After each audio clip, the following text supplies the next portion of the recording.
appreciate you as well. Good to have you all on board, no matter how it is that you're watching and listening to the program. Hello, everybody in the chat. I'm about to cough to start the show. That's ominous. Don't normally have that. I usually get a little sip of something ready to roll. Next thing you know, I was like, clamped early. Keep it together, everybody. Couple more days, baseball. You're almost through. We're halfway through today. Get to that game on Friday, and it all begins. I know. We're pulling each other through. I will say it's funny, too, because if you don't, for example, if you're just a football guy or gal, and a lot of people are like that, they're just all football all the time, then you've entered hell. you've entered in the recesses of hell here. This is where it starts. You're like, oh man, June is ominous. How do I get through? But if you like a bunch of other things, yes, even obviously locally here, regional baseball action begins.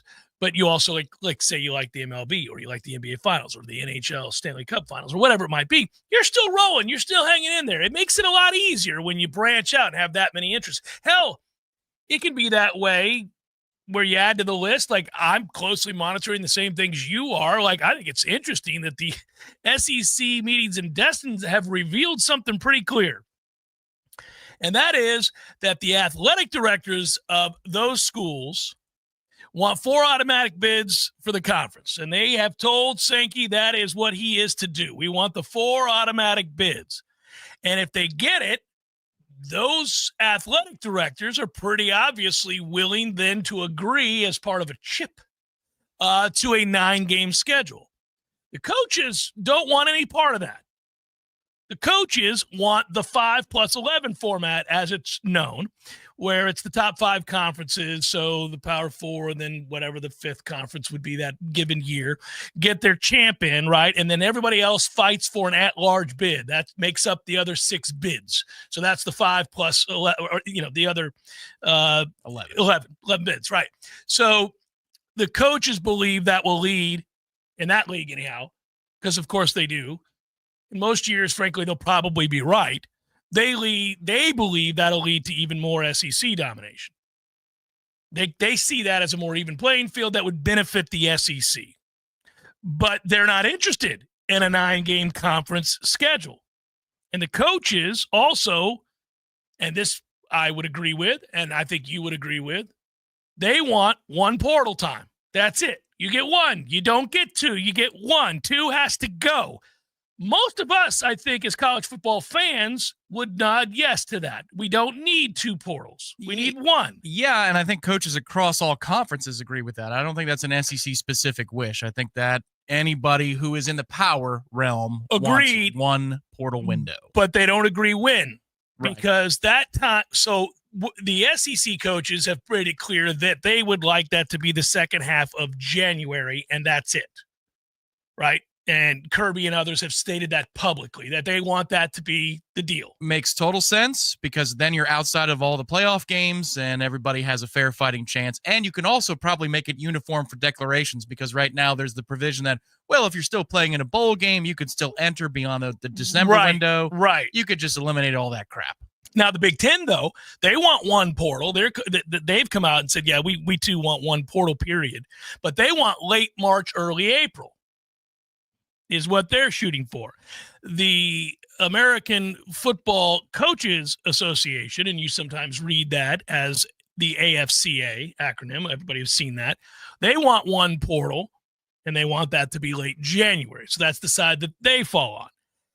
There's a lot happening, and it's interesting because when you have athletic directors and coaches kind of at odds, and then Sankey, who's a commissioner, trying to do the bidding and also getting awfully testy as he is the face of evil in the sport currently and is the representative for all that is wrong in college football as seen by almost anybody that pays attention to college football, although he's not. He's just the most vocal and most staunch in his objectives, and he's made that abundantly clear.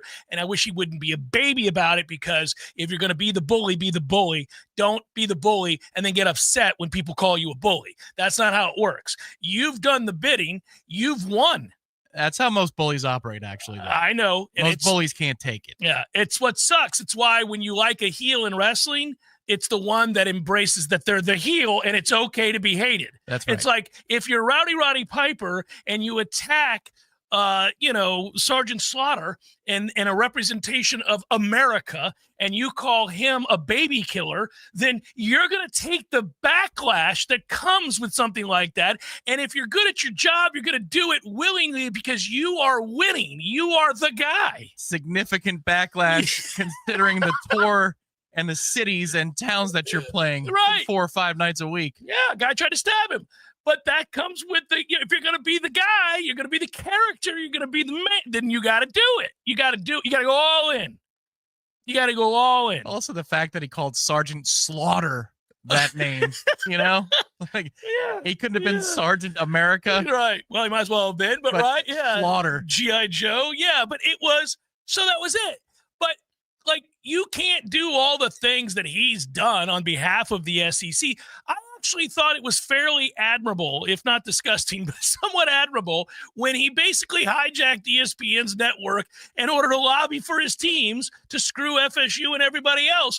And I went, okay, look, we're going to hate that. We're all going to push back and go, screw you. I hate you.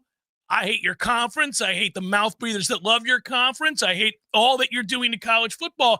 And I remember saying when we were up in Charlotte, hey, man, that's his job. He's just doing his job, and he's paid very handsomely on behalf of the SEC to represent all of the SEC's interests. I can despise him. I can hate the results of what he's done and how it's affected negatively, in my view, the sport of college football. But I can separate those things and recognize it's his job, and he did it unwaveringly, unlike the... I'll be pleasant. You should be. Come on now. Unlike the commissioner who around every turn, this is a much bigger picture conversation about where we're at, but I believe in people. Okay. And none of them are going to prove that you should have. They're all going to betray you. That's called faith. They Jeff. all have betrayed you. I have faith. Over and over again. I mean, it is amazing how quickly it happened. It cracked me up, and Ira wrote about it yesterday, and I'm glad he did, because I was thinking it when I was laughing. I was thinking it when I was reading and then watching later Sankey's comments, which are clearly directed at Phillips, whom he is always, meaning Phillips, sucking up to, only to be besmirched and belittled and absolutely spat upon with every public, not only move and or statement that the SEC makes. And he yet returns to the mic around every turn and says, well, we're relying on others to have the greater good in mind for the sport. Are you really? You're going to keep doing that in the wake of overwhelming evidence that they will betray. It is Judas over and over again. Over and over and over and over again. Just when you think I don't have another cheek to turn, I've got another one. It's unbelievable. I'll turn it. And, it's humiliating. It's hard to watch. Right here. Come on. It's hard to watch. You're like, oh, sir, you've got to stop trusting those that have betrayed you around every turn. Just a little harder. Yeah. ACC Commissioner Jim Phillips' belief that the Power Four commissioners are in a, quote, nice rhythm and that they're committed to trying to work together. That was never the case. And you got a glimpse, and then after the glimpse, you got a sledgehammer to the bridge of your nose. As if the glimpse alone, Now, that's my wife. And she is out to dinner with another man and did not tell me that she was going to dinner. And then I trusted that it was just a dinner, and now it's happened again. And over, Jim Phillips will look right at the camera and go, well, I think that, in the end, we all want the same thing. No, you don't. No, you don't. Obviously, you don't. And it's infuriating. Every time I watch it, I get more and more upset, but then I just recognize, okay, it is what it is. It's obvious he's not going to be able to recover, doesn't feel like he has a hand to play, which is true. I mean, in his scenario, other than to walk, which he's not going to leave his job as ACC commissioner, he doesn't have a hand to play, Tom. He doesn't have anything that he can do. But that doesn't mean you have to go public and humiliate yourself over and over and over again. Well, I call it being honest and staying steadfast to my values. I'm a steward of these sports, Jeff. It's unfortunate, but a reporter from the AP asked about the other conferences, the ACC and the Big 12, pushing for him to consider, quote, the greater good of college football and not just the SEC's interest when the college football playoff expands to 16 teams. And Sankey said, I don't lecture others about the good of the game and coordinating press releases about the good of the game, all right? You can issue your press statement, but I'm actually looking for ideas to move us forward, which is also not true. That part's not true. He may not lecture others. He may just tell them the way it's going to be, and they ceded the power, so he has the authority to do so. But he's not asking for suggestions that are for the good of college football. He's asking for suggestions that are going to benefit the SEC. I respect his view. He's in a tough position. You have to understand. The Big 12 and the ACC sort of joined forces there a week ago with their commissioner, Yormark, saying, well, this decision might not be in the best interest for the Big 12, but it was best for college football, talking about the seeding. And at that time, we're voting for the greater good. The commissioner of the ACC says today's decision was done in the best interest of the sport. It doesn't always benefit the ACC, but it's the right decision, and I take that responsibility very seriously. Great, man. The guy that you're going to war with doesn't care if you die on the vine. And he's proven it time and again in words and deeds. Why? Now, think about if you're one of those Tobacco Road truthers when it comes to Florida State's value. Yeah. Not only in the last 2 months to about 2.5 months ago, did you see that ironclad grant of rights get exposed for the piece of Swiss cheese that it was? Now you have your hero, or the guy you thought was your hero, telling you that, I won't always act in the best interest of the ACC because sometimes it's more important not to. And I take that responsibility seriously. If you're from Wake or NC State, boy, oh boy, in the last 2.5 months, I think you feel betrayed by Jim Phillips more than Jim Phillips should be feel betrayed by Greg Sankey. Well, and the thing I would want to say to Jim, and I think people have had the conversation with him, is Sankey does not view you as his equal, and he does not view you as a partner. Stop talking about him as if he is a partner in this. He doesn't care about you. He would piss on your face tomorrow with a camera rolling. He doesn't care. I'll always have Dennis Miller. Dennis, are you there? Please stand up. He doesn't care, and he's proven it time and again. Now, look, again, maybe it's my fault. Maybe I should look at this differently. I don't know why I keep hoping to hear a different message being delivered by the ACC commissioner. Because long term, actually, it doesn't matter. It doesn't matter. The ACC and any conference not named the SEC or the Big Ten, all right, lost. It's over. The battle ended long ago. You're fighting for table scraps, for crumbs. You're hoping for the benevolence of your enemy. You're hoping to receive some act of kindness from somebody who around every turn has failed to ever give you so much as the crust off the sandwich. It's never going to happen. And I know this, and yet I still wait for what I want. I just want to see a backbone. I just want him to be like, look, guys, we tried. I thought that it mattered that we did what was right for the sport of college football and its student athletes. And I was proven wrong because in the end, Greg Sankey and the SEC decided that they were out for themselves, and they aligned with a very, very powerful partner in the way of ESPN, and they have won. just as the Big Ten has aligned themselves with Fox, and they too have won and rated the other conferences, and we're all left to figure it out, which is hope for the mercy from either one of those two. And this is why our schools in our leagues are like rats on a ship. They're all fleeing.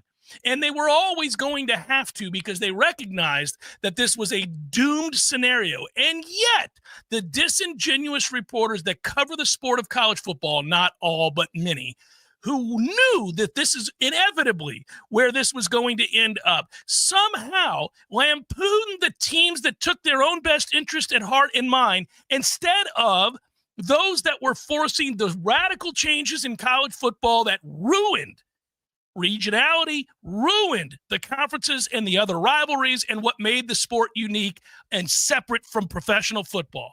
And those reporters, intellectually dishonest as they were, time and again said, well, it's the FSUs of the world that are acting in their own best interest that are screwing this sport. And I remember thinking, you small-minded, stupid sons of bitches, you know better than that. And yet, it happened article after article after article, and now we sit here today in the remnants of all of this, and you're like, oh, gosh, turns out it was Sankey. Really? Yeah, you didn't see the aggressions. They weren't micro. It was happening all the time. They were consuming the only brands that mattered in the other leagues. I mean, when they took Texas and Oklahoma, did you think that it was going to end? Did you think that they weren't going to ask for more power and more authority about the direction of college football? You could tell that when they took A&M long before Oklahoma and Texas. You're not done at that point. You're not just trying to stop once into that part of the country. And you know what, Tom? Here's the thing. It's like, look, we could dial it all the way back. We could go way back because there's enough blame to go around, and this is what the almighty dollar does. This is for people who are ruled by it. You could have said ages ago, long before Sankey, you could have said, all right, well, where does it end? We're playing musical chairs now. You know, the ACC invaded the Big East and took, obviously, Miami and Virginia Tech, right? Like, all of a sudden, you're like, ooh, well, the Big East doesn't have much to offer anymore now, do they? So it's like, all right, we got it. And, you know, we can go look at all the changes, the little musical chairs that were happening. These were the ominous rumblings of a shift in the sport that we're probably going to see at some point, the shift we've now witnessed. And you could think big picture, because I remember us talking about it many times over. Boy, where does it end? What happens? Where does this all end? And you knew that it was going to take a cutthroat individual who just decided, I know how this goes, and money rules the day, and I'm not going to be civil. I'm going to do, on behalf of my league, what's necessary to procure the money. I think the big thinker in the room at that point understands that this is all a transitional phase that we're in. This sport is too big to coexist alongside its collegiate brethren. It's in no way resembling track and field, cross country, swimming, volleyball, softball. Right. The money's too great. Even basketball. I mean, basketball is a profitable sport, but it's 20 cents on the dollar compared to football. This is a machine. And so in the interim, if you're a big thinker, I'm going to make us one of the last conferences standing. Therefore, I'm increasing my own power that when this thing gets reclassified or whatever they're going to do, I'm one of the people who is going to be appointed in control of this or I'm already in control of the league that's going to win, because I'm going to ensure that we do. Right. But at some point, it won't be the SEC. I think there's a reclassification of the sport coming. But he wants to be in the catbird seat so that when they come calling for a commissioner, he was asked a day or two ago about a czar. He says, didn't work well for the Soviets, didn't work well for the war on drugs. It was acute. You want to be that person so badly, Greg Sankey, it's ridiculous. And that's where he wants to go. He's lined himself up to be one of the power brokers whenever college football is in this other place. But in order to be in that position, you got to kill everybody before it arrives for you. And so they're going to be the last conference standing with the Big Ten. Yeah, well, they are. But the problem is you can position yourself as the most powerful man in the sport, but you would not be seen as somebody who should then look at running the sport with any degree of fairness. You'd never have. It's not going to happen. Like it would almost be like taking a step back if he was no longer representing the SEC, but rather all of college football.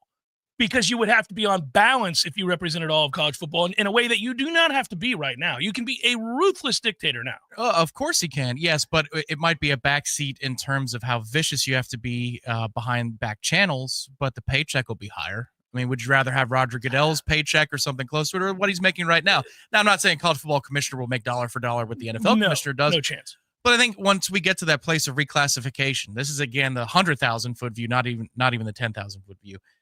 You're going to have regimented television contracts at that point. You don't have to fight with the networks. They're going to work together to make sure that they all get their piece, like the NFL they do now. in the NFL, which is if you want to know to the extent that the NFL works with or that the networks work with the NFL, they promote each other's networks.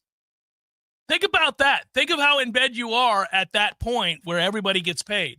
Like there's no other sport where that's the case, where you hear a play-by-play announcer doing a game and then on one network and then saying, make sure you flip over to the other network that's covering the 4:00 game if you want to watch Cowboys Eagles or whatever. Right. But they do that in the NFL. Yeah. They're like, well, Fox has this game, but by the way. No, the SEC Big Ten stuff is so wild and partisan. I'm surprised that the SEC has not come up with an anthem before the kickoff that everybody has to stand for the SEC anthem, and then ESPN broadcast the SEC anthem as people are waving a giant SEC flag over the field before they go to the country's anthem, because it's that partisan. Oh, it's unfortunate and uncomfortable. It is uncomfortable. It's somewhere between religion and extreme patriotism. Yeah. That's what the SEC love is. But what's crazy is it's infiltrated from the stands into the press box, into the broadcast booth. Well, now because they're partners. Now they're actual partners. But my man, it sounds like somebody brought in a missile with him. You know, he's going to Song 84 right now, and his name's Joe Tessitore, and he's going to tell you how tonight's game doesn't matter because Georgia's in the playoff, and that's the responsorial for today. You don't have the old school Vern Lundquists of the world who had enough cachet as a Hall of Fame announcer to then say to a network, I'm not going to do that. I'm not going to read this for you. I'm not going to campaign for you. Now, you have to have very strong personalities who are of their own, accord. And even they had their moment in 2006 with the 1-2 rematch of Ohio State, Michigan. They campaigned hard for Florida. That's a little different because Florida wasn't going to be represented, and you're going to get a rematch of a 1v2. Well, also, I think they were right. Well, and as it turned out, the football field would bear it did, but I think they were right. I mean, it was poppycock the whole time to be saying that these two teams could play each other and play again. Well, what's the point of playing? So no. I mean that. But this is that on crack. And you know what's going to happen is Fox is going to do its best to retort. And so there's going to be a Big Ten anthem that they're going to have, and they're going to wave a Big Ten flag. Well, if we want to bring it back home and get into what is going to benefit FSU, it's getting out of this conference as soon as physically possible, as soon as you can. Because unless you don't want to play college football anymore because you're so disgusted with what's happened, then you've got to figure out what's best for you. And what's best for you, certainly, now that you're in an also-ran league that cannot compete when it comes to money, is to get out of said league and join the evil empire. That's all. That's the only choice you have. Correct. And the sooner the better. Just before I started interning 16 years ago with you, I was in a class, and this is how I got in. Dr. Arthur Rainey over at Florida State had an excellent lecture comparing a Sunday service of religion to a Saturday service of college football specifically. It was a compelling 45-minute lecture. I can't imagine what that lecture looks like now. If you consider, like, now in the last 15, 16 years of what the SEC has become, and they've launched their own network. It's like they've got their own 1-900 number where you can dial for free prayers. It's like, call on into the SEC. It's Paul Finebomb issuing that out. So you've got evangelicals on the ground. Like, it is absolutely wild. But what's crazy is we all knew that about the passion of the fan bases. But now you hear wacky stuff from the commissioner. And you hear wacky stuff from network executives and play-by-play broadcasters. Yes. And College Game Day, which was always in the middle, and now it's an SEC show. Have you seen what they've done? Like, and he'll take the money, and he's at the end of his career, so he doesn't care. But you see in the way in which now Paul, who was always a mouthpiece for the SEC, and specifically for a very long time, Alabama, is now become the clown of the league. Like, you go on the show to make fun of him, and he accepts being belittled publicly as his role for the network. Like, he now looks like a profound bitch every day. It's embarrassing. I've almost gotten to where I'm like, oh, sir, you're no longer a man. Look what has happened to you. The coaches come on your show and besmirch you to your face, you wee little man, and you have to take it. You have to sit there and laugh about how they think you're a clown. You're a court jester. That's what they've made you. Oh, and you are very wealthy for having done it. But, sir, he gets off the air on a random Wednesday. He sees he has a voicemail, and he's, who is this number? And he looks it up.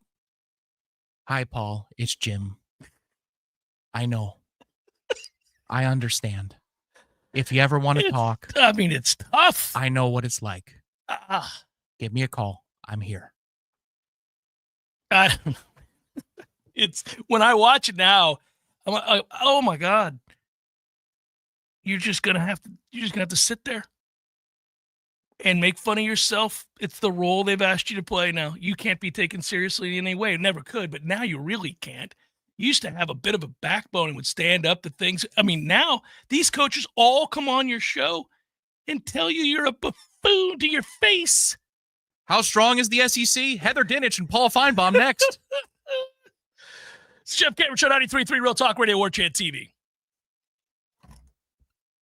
Craving something different? Discover the bold and surprising flavors of Peru at Café de Martín. From sizzling lomo saltado to savory handmade empanadas, every dish is made with heart, history, and soul. Crafted by classically trained Chef Martín himself. It's not just food. It's a trip to Peru without the plane ticket. Swing by Café de Martín today and taste the tradition. Café de Martín. Authentic Peruvian. Right around the corner. There's nothing like relaxing in a hot tub after a long day. But if you don't have one, you're truly missing out. Hot tubs and spas have tremendous health benefits, besides just helping you relax. Like improving your sleep, they help with pain relief. They help to better your cardiovascular health, and so much more. And this season is the perfect season to finally buy what you've been wishing for. Pinch a Penny Pool, Patio, and Spas has the hot tubs you need for the price you want. Come shop our huge 12,000 square foot showroom and save today. There's over 50 hot tubs in stock right now, so you won't have to wait weeks on end for that delivery to finally come to town. If you're ready to relax, we're here to show you how. Pinch a Penny Pool, Patios, and Spas. Come visit our huge showroom at 2473 Greer Road with over 50 hot tubs to choose from. You'll be glad you did.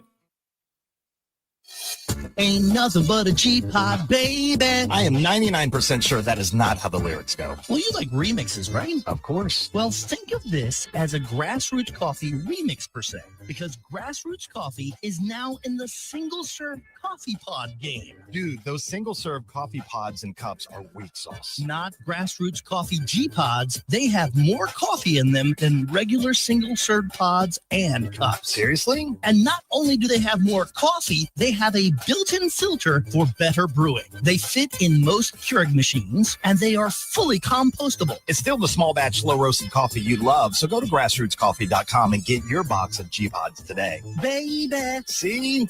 Remix! Well, actually, that's more of an homage. Grassroots Coffee, locally owned, locally roasted, and made for everyone, loved everywhere. Grassroots Coffee G-Pods. So very good. There is no school, no school, to the best. No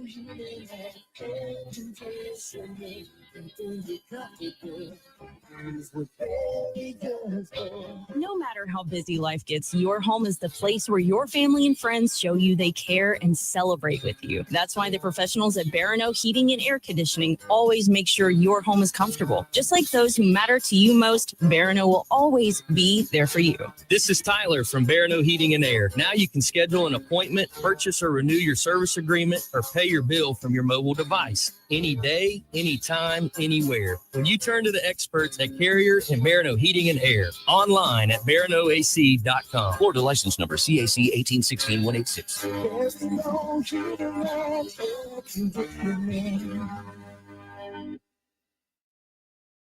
Science-backed, technology-tracked, and coach-led. Hey, Jeff Cameron here. You've heard me rave about the benefits of Orange Theory Fitness and the proven track record of science-backed interval training. Well, now Orange Theory Fitness has done it again, adding more ways for you to improve your health and look your best. In addition to the always great standard workouts, OTF has added Tread 50 and Strength 50 for those in the mood to just lift for an afternoon or attack those cardio goals for the day. Take the guesswork out of exercise. Make sure you're getting the most out of each and every workout. Orange Theory Fitness, location Midtown Tallahassee and Village Square Boulevard. The Jeff Cameron Show is a production of the Warchant.com Multimedia Network. Check out Warchant.com today for the latest news inside Florida State athletics. That's Warchant.com. Now, back to Jeff on Real Talk 93.3. Are you aware that Cal Raleigh has 19 home runs? Indeed. Very, very cool. Very, very cool that his career is panning out the way that it has. Obviously, he was very, very good at Florida State, and we thought he'd be a good pro, but my goodness. So it's in 55 games. He's hit 19 home runs. I believe that's the fastest ever. For a catcher? For a catcher. Yeah. When I saw last night that he hit his 18th, there was a note from Sarah Langs, the good statistician for MLB, saying that only Roy Campanella had done that. Wow. In the last 55 years, at least. I can't imagine the catchers were blasting home runs before that. But in that period of time, Cal ties him for the fastest. That's longer than 55 years ago. But yeah, now he's at 19 because he had a second home run last night. That's what I'm saying. Yeah, 19 home runs. It's amazing to think about, given the stressors and or the stress of the position. Most catchers, the fall off is precipitous. I'll be interested to see how long he can keep it up, because the rigors of that position are such that it is extremely difficult. But hey, man, it's there's a lot of former Florida State baseball players out there, and there's a lot more that'll be in Major League Baseball soon. This roster alone has many. I was looking at projections today. Jamie Arnold was projected to my Pittsburgh Pirates with the 6th overall pick. We shall see. All right, there you go. Yeah, we shall see. It's interesting with MLB. Obviously, the draft can be very, very difficult to project. But yeah, Jamie's. I hope Jamie has the kind of dominant performance in this postseason that he's fully capable of. We really haven't had the sustained excellence of Jamie. He's never bad. He's had a bad start, but he's not sustained bad at any point in his career. I want to see the stretch of dominance that I think he's capable of. It'd be nice to have it now. I mean, obviously, it could start this weekend. That'd be cool. Feels like Saturday for Jamie Arnold. Just yeah. The way that Link was talking about it Mm-hmm. after the regional was announced, he was available on Monday. It's great that we have all three guys in line for this particular, based upon the opponent. We've got everybody ready to go. We'll see what we do. And I think if you were going to start Jamie, you would just said it. Yeah, because then it's there's no shock there. But it feels like he will be hopefully at 6:00 Saturday night, because you'll have taken care of business in your first game. But in the winner's bracket game, 6 p.m. Saturday would be awfully nice. It's a nice stage for Jamie Arnold to become himself once again. Again, for those that missed it, I mean, you and I talked about it yesterday in the bonus hour. Me and the boys talked about it on headlines yesterday. I mean, I feel like this is as a good a regional as we could have hoped for. No regional, by definition, when you get to this place in college baseball season, to where it's the postseason and the teams that are still around, they're all capable of beating you. Everybody's capable, and we know even the lowest seeded team in a regional is capable of getting a win. They were good enough to make the postseason, which means usually they have an ace, have somebody that they can rely on to stop a losing streak or extend a winning streak. And that's what an ace is. And you know you're going to face somebody who can pitch, and that's the danger of it when you're not throwing your ace early. Now, again, you'd like to think that the overwhelming advantage in depth of talent and overall talent is such that you can overcome that and get the win regardless, and set yourself up to have the best possible chance to come out of the regional with your two best pitchers still remaining, but or at least your ace. So, yeah, I like this regional a lot. I thought that Florida State got, from a pairing standpoint, about the best they could hope for. That is a 34-21 Mississippi State team. Good team. That's a good Northeastern team, very good team. Obviously, Bethune-Cookman, we saw them earlier this year, and Link praised the team that they were then, senior-laden team, veteran-laden team. But, again, you're going to be facing good teams this time of year, and you're at home. You've had the better year. You're the better team. You should win. And then you get paired to go out to Corvallis, beats the hell out of some of the other destinations you could have been sent, the matchups that would have been a little bit less favorable on the road. I was doing some deep dive stuff a little bit yesterday, and you don't want to be paired with somebody like Arkansas. Have you looked at Arkansas's numbers? It's a really high-quality team. There's a bunch of them, but it's a high-quality team. They're considered to be, when they play at their best, the best team in the country, according to national pundits. It's just that they like to play with their food sometimes, and they'll take a breather in a given weekend in conference play. But, scouts and people that cover the sport naturally agree that Arkansas would be the team that they consider the most dangerous if they're firing on all cylinders. But so are we. Extremely dangerous if we're firing on all cylinders. If we get a good weekend randomly, I know it occurs randomly, but let's just say the bullpen was good for a weekend. And I told you that right now, that Florida State, Tallahassee Regional is going to get a good weekend from the bullpen. You'd say, oh, well, we're advancing. You would say that. You would feel very good about it, and you'd be excited about it. And I just want to, I can deal with, look, these end up being truncated tournaments, including the final tournament. And a lot of things can happen in tournament formats. It doesn't always produce the best team in the country as the victor. And we know that. And sometimes that's a good thing when you're not the best team in the country and you're trying to win the whole thing. The course of a baseball season, you might look at a team like Arkansas, like we were just talking about, and you could look at fielding percentage, walks for, walks against, slugging percentage, ERA, team ERA, bullpen, all the numbers that you want to see the depth of talent. And you might go, well, that's pretty overwhelmingly good. Don't know we can beat them. Guess what? You may not even face them. They may not make it. I mean, it's a truncated format. So you just have to be the best version of yourself. And I can live with losing if you play well. It's when you don't that you're left asking what could have been and why. It's so frustrating when you don't get the best version of what you are. And that's the trick. It's very difficult. I think if it were easy, every coach in college baseball or manager in professional baseball would have their team, quote unquote, peaking at the right time. It's tough when you play that many games to time anything. Guys deal with bumps, bruises, tweaks, and pains, and all those sorts of things. You'd like to hope that you're emerging in this postseason with a bunch of guys getting right at the right time. That's a better way of saying it. Like Jamie Arnold has clearly at times been battling different maladies. Nothing serious, or he wouldn't be out there. You're not going to risk a multi-million-dollar arm if it were something that could become damaging to his career. But if it's a minor thing and he's trying to work through it, and a lot of guys like that all over the country. I'm not just saying it's us. You're just hoping that you emerge, that you got through those things and are ready to play at your healthiest. I'm surprised that's not talked about a little bit more, whatever's going on, whatever he's battling through, because I could tell you over the weekend, there's something in the air right now. So last night on the Smash, for example, the first 3 questions, we open up for questions, are about what's Florida State going to do in the transfer portal to get more arms in Tallahassee? I mean, usually it's football questions only. Got 3 questions about arms. How much does a left-handed pitcher cost in the open market? Can Florida State get a couple starting pitchers? Will Florida State dip into the portal to go help this pitching staff in the offseason? I found that really interesting. And then a couple of days before that, 2 different people at 2 different functions I was at said, is Jamie battling through something? Because it sure looks like it. I said, oh, okay. Well, all right, people. Here's the thing about it. Jamie hasn't been the dominant pitcher you thought he was going to be this year. He hasn't. He's been good. You don't want to say he's bad. He's not bad. just hasn't looked like the first pick in the draft. He hasn't looked like a dominant pitcher. He's had moments. There have been snapshots where you're like, oh, there it is. That's the kind of domination where you're like, wow, strikes out the side, wipe out pitches. You know, you're seeing things where you're like, oh, they can't sniff him right now. But he hasn't sustained that across multiple starts. He hasn't done that oftentimes within the same game.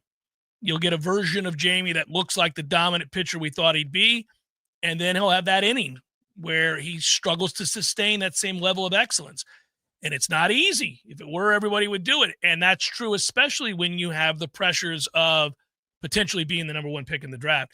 So I'm sympathetic to it. At the same time, I mean, we try to be as objective as possible about what a player is or is not or has been or will be. And everybody's got opinions. I mean, this is sports. This is what we do. But when you watch it, I mean, you try not to get personal, and occasionally it happens, especially with guys that are unlikable. But he's very likable, so you root for him. You root for a guy like that. It's just that empirically he just hasn't been dominant, and you can say it, and that's unfortunate. I'd like to see that version. It's what would benefit Florida State most and him. Obviously, they get that version, they could find themselves back out in Omaha with a chance to win the whole thing. Yeah, because it feels like the offense has gone to a different place. Now, is it consistently great? No, but does it have more facets? Yes. Miles Bailey's emergence the last couple of weeks, he's had a really, really nice season in the sense of, like, you know, he'll push year. And then there'll be an adjustment to him as he climbs up a level, as you go from non-conference early February slate to early conference play. Then there's a pushback. Then there's a response. Then there's a pushback. And then you see now, you know, the North Carolina win in game 3 of that series 2 weeks ago, continued on through the tournament in Durham. I mean, he's now gone to a place where it looks like he's conquering the upper levels of pitching that he's going to face, to the point that as we go into this weekend, he's the bat that I would be most afraid of as the opposing head coach. It wouldn't be Max. It wouldn't even be Lodis, because Bailey seems to have found his power stroke at the absolute wrong time for me if I'm an opponent manager, player. Especially with that short portion, the heat that's going to be here. I mean, my God, if he hits anything off the trademark, it's still going to go 50 feet over the fence. He's really kind of shown you a glimpse of what it means to go through the stages of growth and as a freshman in baseball, where he comes out the box and he has to adjust initially to the upgrade in the quality of pitching that he's seen in college as opposed to high school at the end of his senior season, right? So he makes that adjustment pretty early in his college career. And so right off the bat, you check that box and say, there it is. Okay, that's why he was heralded as one of the better recruits, and you can see it there. It's there. Well, then you get into better competition, and there's another level that you're seeing in terms of quality pitching night in and night out, and you take a step back in terms of production, and then you wonder how quickly does he adjust to that level. And it's not unlike encapsulated in one college baseball season what somebody's going through when they become a professional and they go through single A, double A, triple A. You see these adjustments, and they start out in single A and they struggle, and then they get, you know, the second half of single A, they dominate, they get called up. And then they're in double A, and early on you're kind of, ooh, it's a little bit different here, not having the same kind of success. Boom. They catch fire. They're on triple A. Pretty soon they're on Major League watch. You know, you're waiting for them to get called up. We've all watched those growth periods for him, Miles Bailey, this year in a singular season. It's so cool to watch. And now, even at the highest level against the best competition, he's still a guy now that if you make a mistake, you're dead. You're dead. He's just too strong. As you said, he doesn't have to get it, quote unquote, to go yard. He's just too big and too strong, too much bat speed. And it's just too short of a park. And he's also the kind of guy that has learned to let the ball travel. You know, he'll go the other way if he needs to. He's on balance. You can see the balance of the lower half. It's as good as it's been. Strong kid. Jeff Cameron Show, 93.3 Real Talk Radio, Warchant TV. Your local news now. 2 people were injured but are expected to survive following an early morning shooting at Cascades Park on Memorial Day. The incident unfolded just...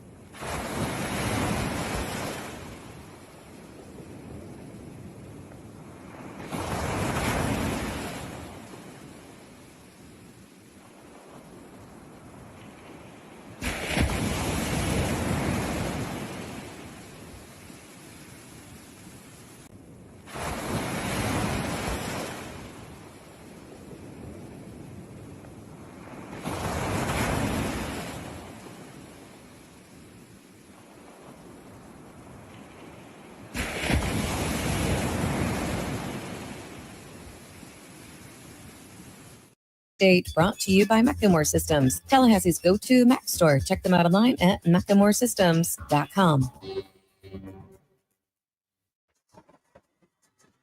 This is meteorologist Paul Trombley with your Real Talk 93.3 weather update. Mainly cloudy this afternoon with a chance of thunderstorms. Highs level off around 91. Southwest winds 8 to 15 miles per hour. Slight chance of thunderstorms tonight. Lows level off around 73. Partly cloudy skies. Chance for storms tomorrow. Daytime highs approaching 90. Cloudy skies. This report is brought to you by the Lawn Johns. For all your landscaping and lawn care needs, visit thelawnjohns.com.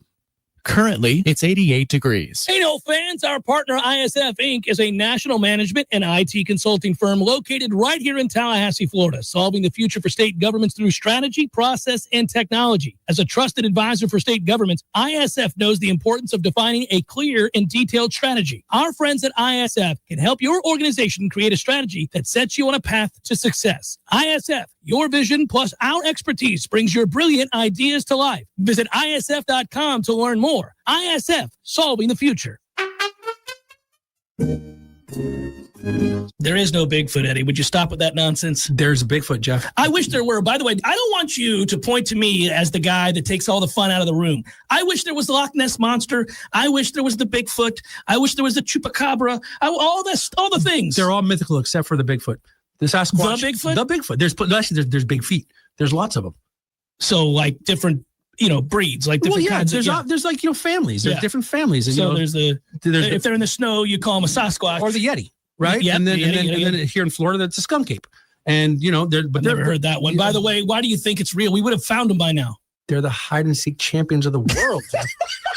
Nobody finds the Bigfoot. I think you believe in Bigfoot. I do believe in Bigfoot. You don't believe. I believe in Bigfoot. Don't tell anybody you believe in Bigfoot. I would go look for Bigfoot, but he scares me. Gordo's, bringing the flavor and flair of Cuban food to Tallahassee since 1996.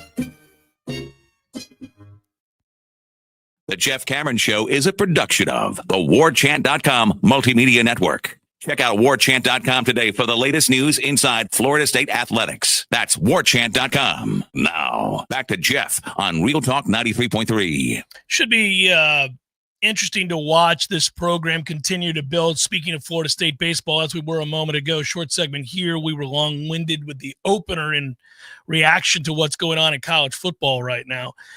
But getting back to Florida State baseball right now, I would just say that, it's interesting. I think the reason that you're fielding questions on the Smash or that people have a passionate response to winning and losing right now in Florida State baseball is indicative of just where the program's at in its rightful place atop the upper echelon in the sport, where the expectation is excellence. And anything short of that is disappointment. And I think that this program, for the most part, has always welcomed that. And that is the credit to Mike Martin that he should receive, that he did receive when he was alive, and certainly in looking back at his career. There were criticisms that were also fair. Nobody's perfect. They didn't win a national championship, true. But what they were was excellent every year. And Link was developed within that program and is a local and understands that high standard.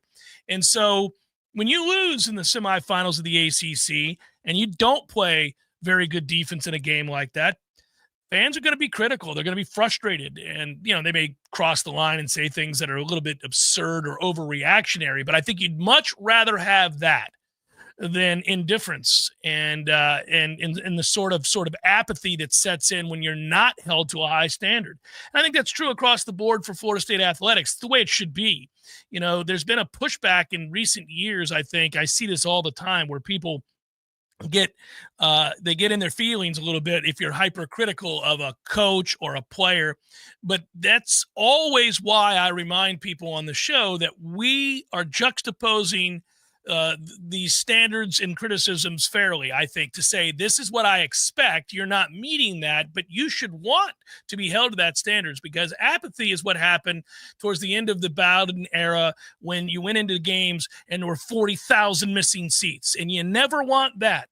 And you don't want indifference to losses, and you don't want people not to be passionate after you go 2-10 and rip your ass for going 2-10. You want that to be the standard.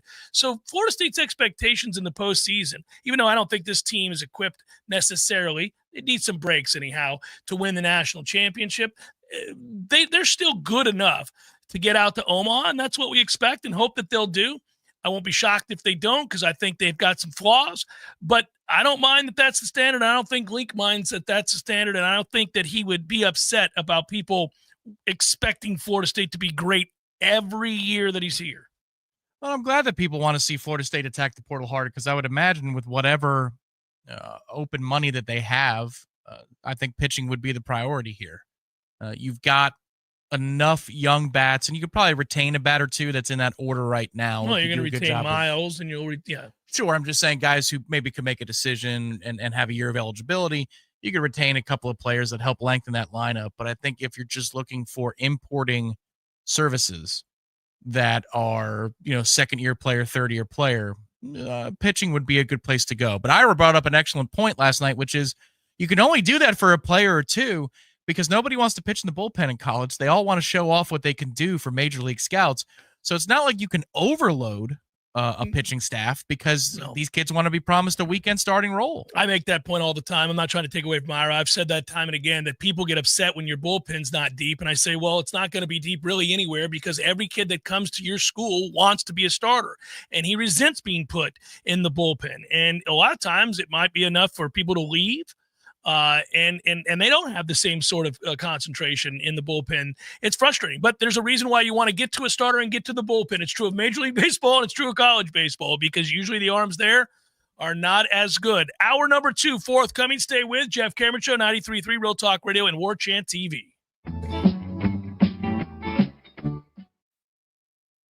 Do you own a small business?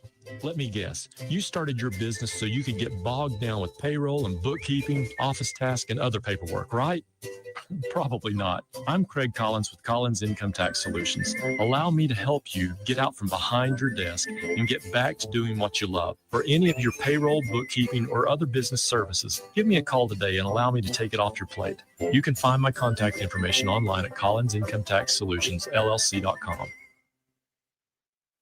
Hey everybody, this is Shannon Young with Cross Country Mortgage. Been in the industry now for 22 years. I just made the move over to the nation's largest retail lender, Cross Country Mortgage, here to serve you in 7 states, including Florida, Georgia, Alabama, the Carolinas, Tennessee, and the state of Texas. Here to offer better service, better rates, and if you were thinking about buying, or if you've been on the fence and been waiting to call me, now is the time. You can still find me at loansforknowles.com. That is, again, loansforknowles.com. I've helped thousands of fellow Knowles get into their dream home, and I can't wait to help you get into yours. Give me a call today. I'm at 954-369-6171, or go to loansforknowles.com. Again, that's 954-369-6171, and that's loansforknowles.com. Equal housing NMLS 373031. The septic system, talking. Well, when it hits the fan, it's no fun at all. And if it comes up from the ground just bubbling out of your land, man, you can guarantee that definitely ain't Texas tea. At a time like this, there's only one call to make. Terry West Plumbing, your trusted septic and sewer experts. From pump outs to inspections, repair, new installation, or when it's really hitting the fan. Contact Terry West Plumbing today. Get only the best with Terry West. Visit terrywestplumbing.com.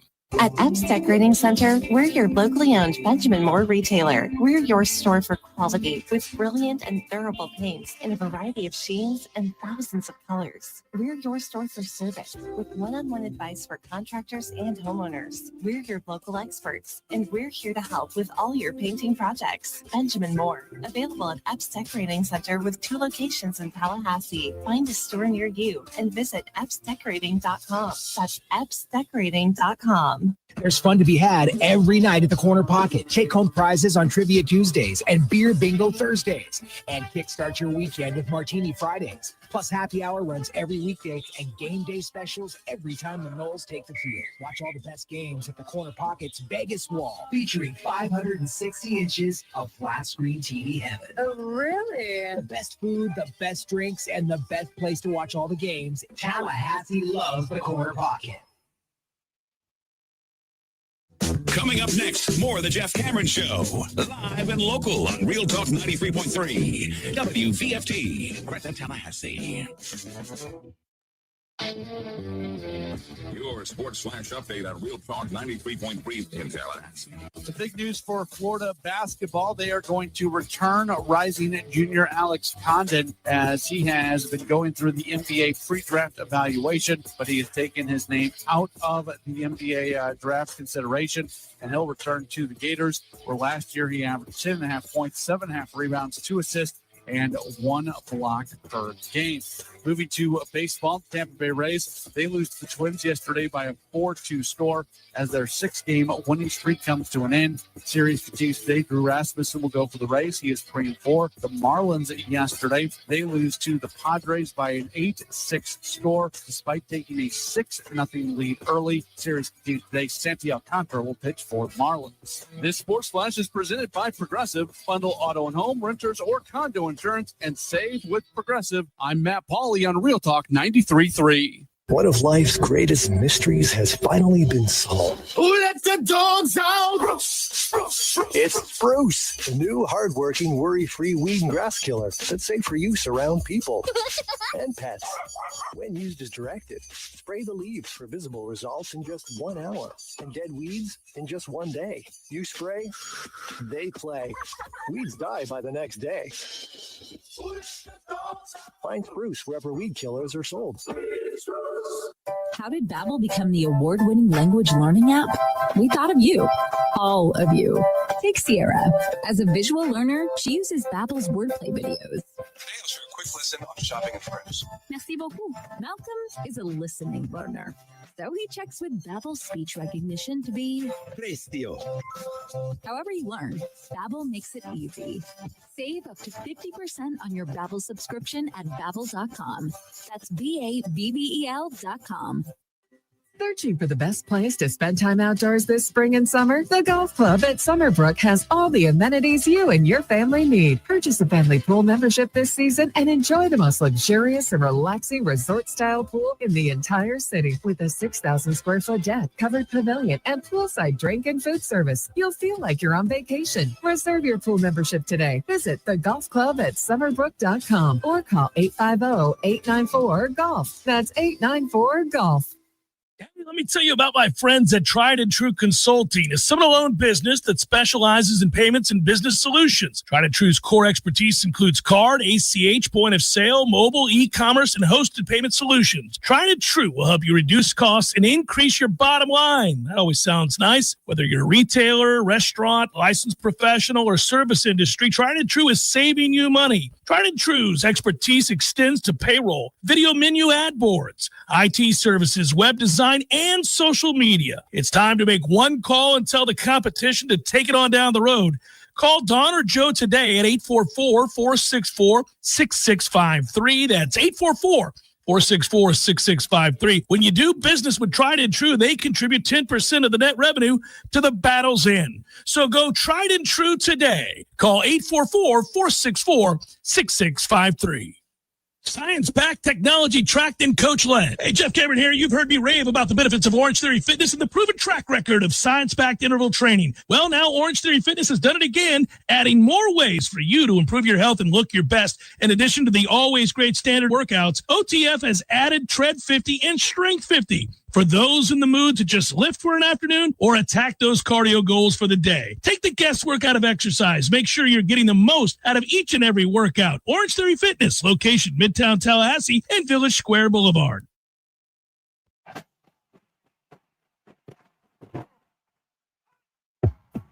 Broadcasting live from Florida's capital city, this is the Jeff Cameron Show, brought to you by Orange Theory Fitness on Real Talk 93.3. Now, stop what you're doing and listen closely. It's time for the Jeff Cameron Show in 5, 4, 3, 2, 1.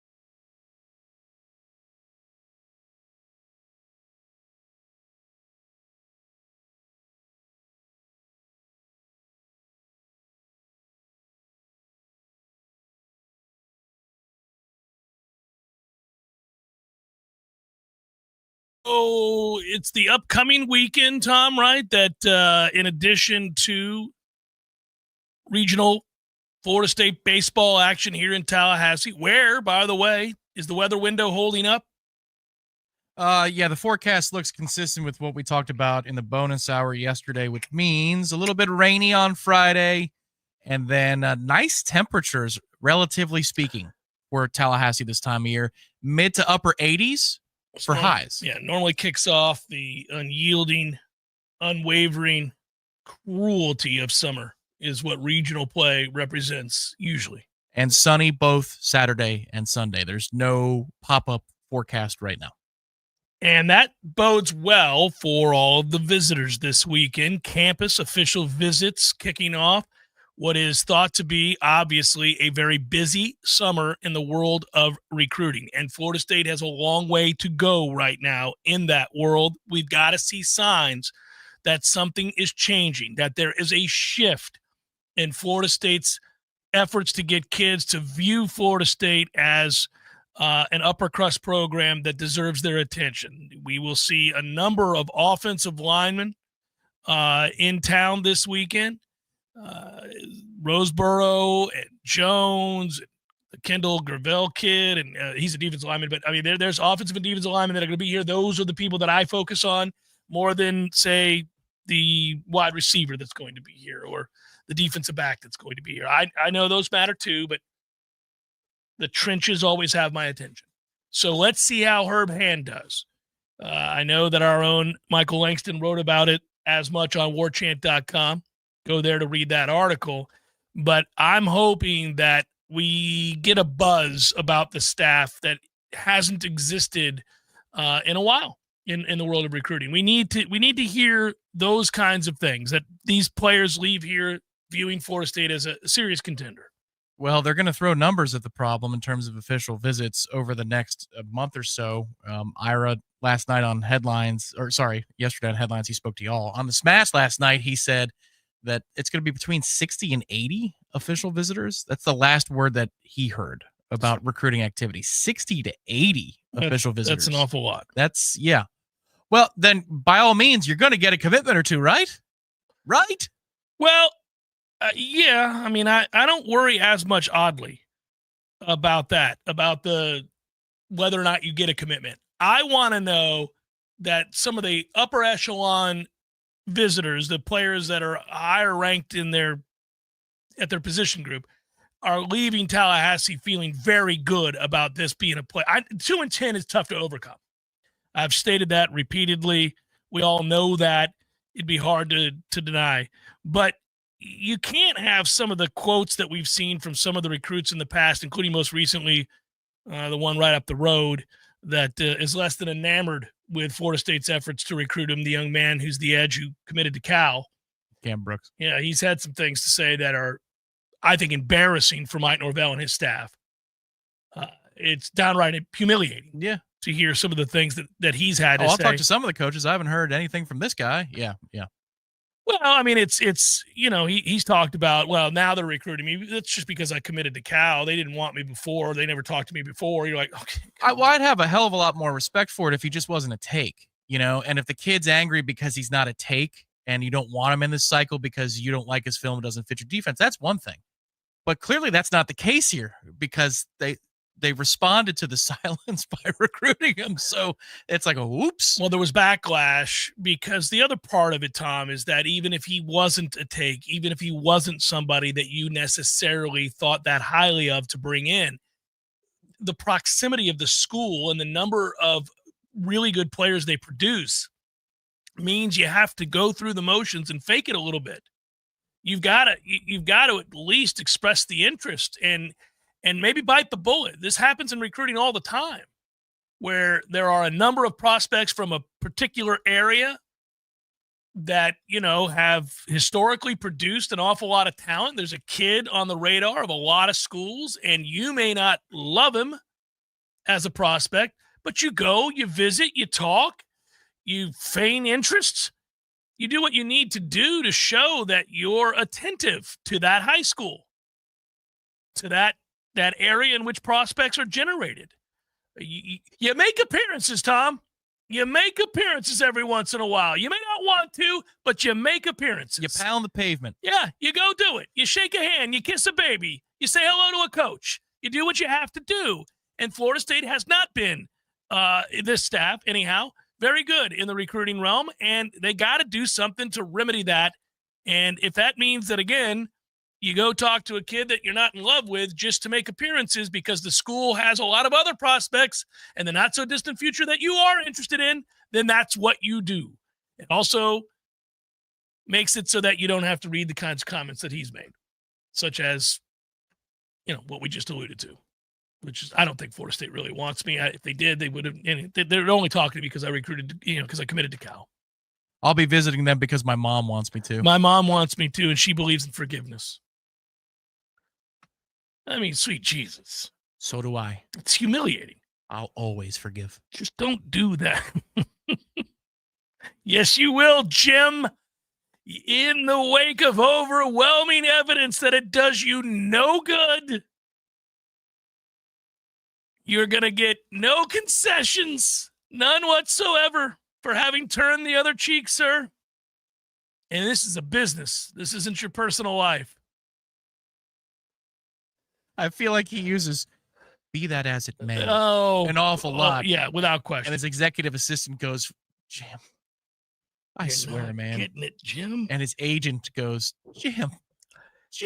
So while we're on the subject of recruiting and the do's and don'ts, why, and there's an exhibit here, why you don't do the cringy sort of make you wince and recoil sort of recruiting maneuver that we witnessed at Oregon with my man Dan Lanning just a couple of weeks ago, which I brought to these airwaves. I was ashamed of the coach that I adore. I'm a Dan Lanning guy. Mm-hmm. I've kept a close eye on Dan Lanning for some time in the belief that someday maybe he'd be the coach at Florida State University. I believe the bumper sticker on your car says, "Unabashed Dan Lanning guy." But Dan did the jumping in the pool and all the, oh no. With the kid in his underwear. Yes. Not a swimsuit. It was very much like what we saw from the Alabama Slammer himself. So, don't do what Brian does. That's not what we do. I'm also going to take my shirt off. Ropey as I am, here I come. And he did. And here's what's happened. Richard Wesley was the young man's name, a 5-star defensive end recruit. In that moment, as they frolicked in the pool together, he committed to Oregon. And you thought, what's new? Nike money wins again. Oregon continues to recruit at the highest of levels. Until yesterday when he decommitted from Oregon. And it didn't take long. Sweet Jesus. He was, committed, is that 10 days ago? Yeah, I was going to say it's got to be around 2 weeks. 17 days. Sorry, I was wrong. 17 days. Time flies. 17 days from the time of his commitment by the pool in the most uncomfortable of videos. He got out of the pool and he said, "Dan, I'll be right back, coach. I just got to use the bathroom. I'll be right back." And he never came back. That was it. So he's decommitted. And now that video exists for no reason if you're Dan Lanning. Like you didn't win the services. You just looked like a fool. If you're going to do that on signing day after the paperwork is signed. And even then, probably don't. I would just suggest you never do it. And I think there's a way to do that without losing favor. You have to think, I don't think that I would do a lot of what we're seeing guys do in which they put themselves in a compromised position and look like buffoons. And the retort to me is, well, then you don't want to win in big-time recruiting, Jeff, and that's what wins games, and therefore you would be ticketed out of whatever job you have pretty soon. That's exactly right. Dabo talking about drip with gloves is what wins recruiting battles. I would be ticketed out of there rich as all get out and with my dignity. But that said, I think there's a way to do it and still not have to do that, which is to pull a young man aside that you are very serious about winning the services of, and it's, talking about what they could add to the team and how you're going to help them in their career and why you want them at Oregon or Florida State or anywhere else. And then say, listen, before we go any further, I get it, man. It's a social media era and you kids grew up with it and it's awesome. And I hope you use it for good and you promote, whatever it is you need to promote about your game and yourself and your career. But I'm a grown ass man. I'm not going to be swimming in the pool with you. I'm not going to be dancing around in some sort of whatever that was that Brian did at LSU. I'm not going to do it. And you don't want me to do it. As a coach, as a mentor, and soon to be your employer, you do not want me doing that. It's not a good look. So don't ask me to do it. You're free to jump around, dance, play a 3-card monte, do whatever you got to do on the day of the commitment. But I'm a grown-ass man. Don't have me out here dancing around like a fool. It would be a 360 photo booth is what Brian Kelly was on. That's what that is called? Yeah, they range about $1,000 a piece. So don't throw me in the 360 photo booth with you while we bob up and down and dance around like a-holes. Because don't you understand, young man? You're 18. And other 18-year-olds think that that's great. But you know who doesn't? Anybody that's a grown-up that's beyond the age of, say, 30. And I am one of those. So you don't put me in that compromised position. You dance around. I'll tell you what, I'll get my assistant coaches to look like a-holes with you, and you guys can all dance around. They're paid handsomely, too. We'll even have the mascot, the duck, pick him up and chuck him in the pool. There you go. There it is. There you go. You guys do all the pooling you want to do. I'm not the one. I'm not doing it. I'm not running out here acting like a little girl, all excited to see you standing there in your underwear, taking off my shirt and jumping in the pool with you. It's not a good look. It looks ridiculous, and I'm not doing it. Also, son, I understand you're decommitting, but if you ever do that again, wear some board shorts. Wear a bathing suit, son. Why are we wearing NFL Combine gear? Yeah. Come on, man. Let's be a little bit. Can't you see the big picture of how terribly uncomfortable this all is? I mean, my God. Why am I disrobing and jumping in with you when you're in boxer briefs? This does not.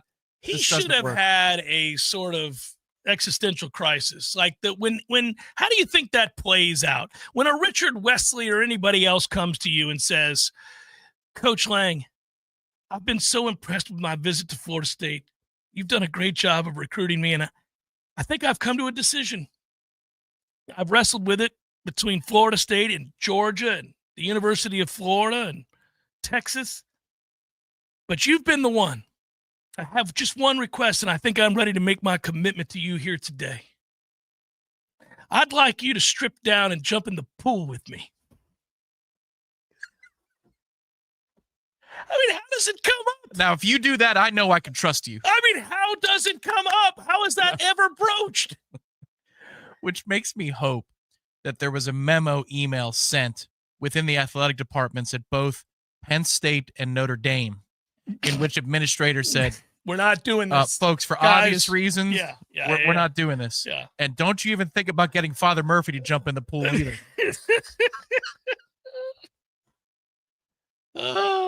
But it would have been like, because if you verbalize it, if you're the kid who has this grandiose idea of, I'm going to get coach, I'm going to compromise coach, it's going to be awesome. He's going to look like a clown.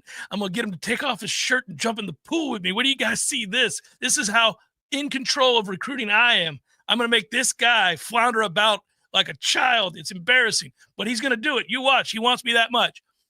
I don't understand how when you verbalize it and you say it, there's no good way to say it. Like I'm trying to think of the most straightforward way to say it. Hey, here's my idea. Okay, so now I'm not even going to be a crazy character. I'm just going to be the guy. You know, Coach, I was thinking it'd be pretty cool if after I give my commitment, you know, we feign excitement and we jump in the pool together. Just saying it out loud should have been like ringing bells. No, that's probably not a good idea. Awesome, young man. Can I take my shirt off before I do? Sure, Coach. I mean, I'll only be in my underwear. So, I mean, I think that's appropriate. Should we hold hands? More people consume cannabis than alcohol. Really? Yeah. Whatever the reason that's true, Cornbread Hemp just launched incredible THC seltzers. There it is. If you need a drink that takes the edge off, these new THC seltzers will do the trick from Cornbread Hemp. If you like THC but you don't want to smoke it, you're like, I'm not down with the smoking. Now you can drink it via a delicious seltzer. They got salted watermelon. Did you see that one? I did see that one. Seltzer that tastes and feels amazing. Perfect for spring and summer. Low calories, 35 grams of sugar. That's it. That's all. No synthetics. Pure THC. 4 flavors. Blueberry breeze, peach iced tea, raspberry lemonade, and salted watermelon. My listeners can save 30% off their first order. Enjoy free shipping on orders over $75. Head to cornbreadhemp.com/Cameron. Use code Cameron at checkout. That's cornbreadhemp.com/Cameron. Code Cameron. Cornbread Hemp. It's the good life. Hey, everybody, it's Ed Dean along with Roger Henderson, also with FloridaDaily.com. Just want to remind you, daily 4 to 6 in the afternoons right here in Tallahassee on Real Talk 93.3 FM. Roger, it is literally the 2 fastest hours anywhere in afternoon talk radio. And if you think the country's going crazy, we'll help you make sense of it all. Oh, yeah, we'll try to make some sense of it. Again, Monday through Friday in the afternoons, Ed Dean, Roger Henderson on 93.3. Hey, no fans, our partner ISF Inc. is a national management and IT consulting firm located right here in Tallahassee, Florida, solving the future for state governments through strategy, process, and technology. As a trusted advisor for state governments, ISF knows the importance of defining a clear and detailed strategy. Our friends at ISF can help your organization create a strategy that sets you on a path to success. ISF, your vision plus our expertise brings your brilliant ideas to life. Visit ISF.com to learn more. ISF, solving the future. Is your lunch break feeling a little bland? Escape the ordinary with a visit to Café de Martín. Whether it's a fresh ceviche or a steaming plate of arroz con pollo, our Peruvian flavors turn any lunch hour into a culinary adventure. Fast, flavorful, and always unforgettable. Café de Martín is your new go-to for lunch. Visit the menu online at cafedemartin.com. Ain't nothing but a G-Pod, baby. I am 99% sure that is not how the lyrics go. Well, you like remixes, right? Of course. Well, think of this as a Grassroots Coffee remix per se, because Grassroots Coffee is now in the single-serve coffee pod game. Dude, those single-serve coffee pods and cups are weak sauce. Not Grassroots Coffee G-Pods. They have more coffee in them than regular single-serve pods and cups. Seriously? And not only do they have more coffee, they have a built-in filter for better brewing. They fit in most Keurig machines, and they are fully compostable. It's still the small batch, slow roasted coffee you love, so go to grassrootscoffee.com and get your box of G-Pods today. Baby. See? Remix. Well, actually, that's more of an homage. Grassroots Coffee, locally owned, locally roasted, and made for everyone, loved everywhere. Grassroots Coffee G-Pods. So very good. Hey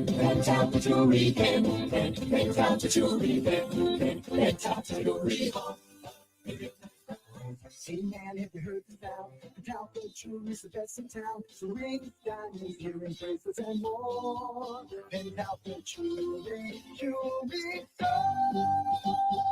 When was the last time you randomly did something nice for someone that means a lot to you? Now, I say this every day at the end of my show for everybody to be a better person today than you were yesterday. Well, one way to do that is to drop into Pentalta and get a gift for someone who deserves it. It'll brighten their day, their week, maybe even their year. You don't have to wait for a holiday or special occasion, so don't wait to go check out a true local gem serving Tallahassee since 1988. Now, sing along with me, and I'll see you at Pentalta.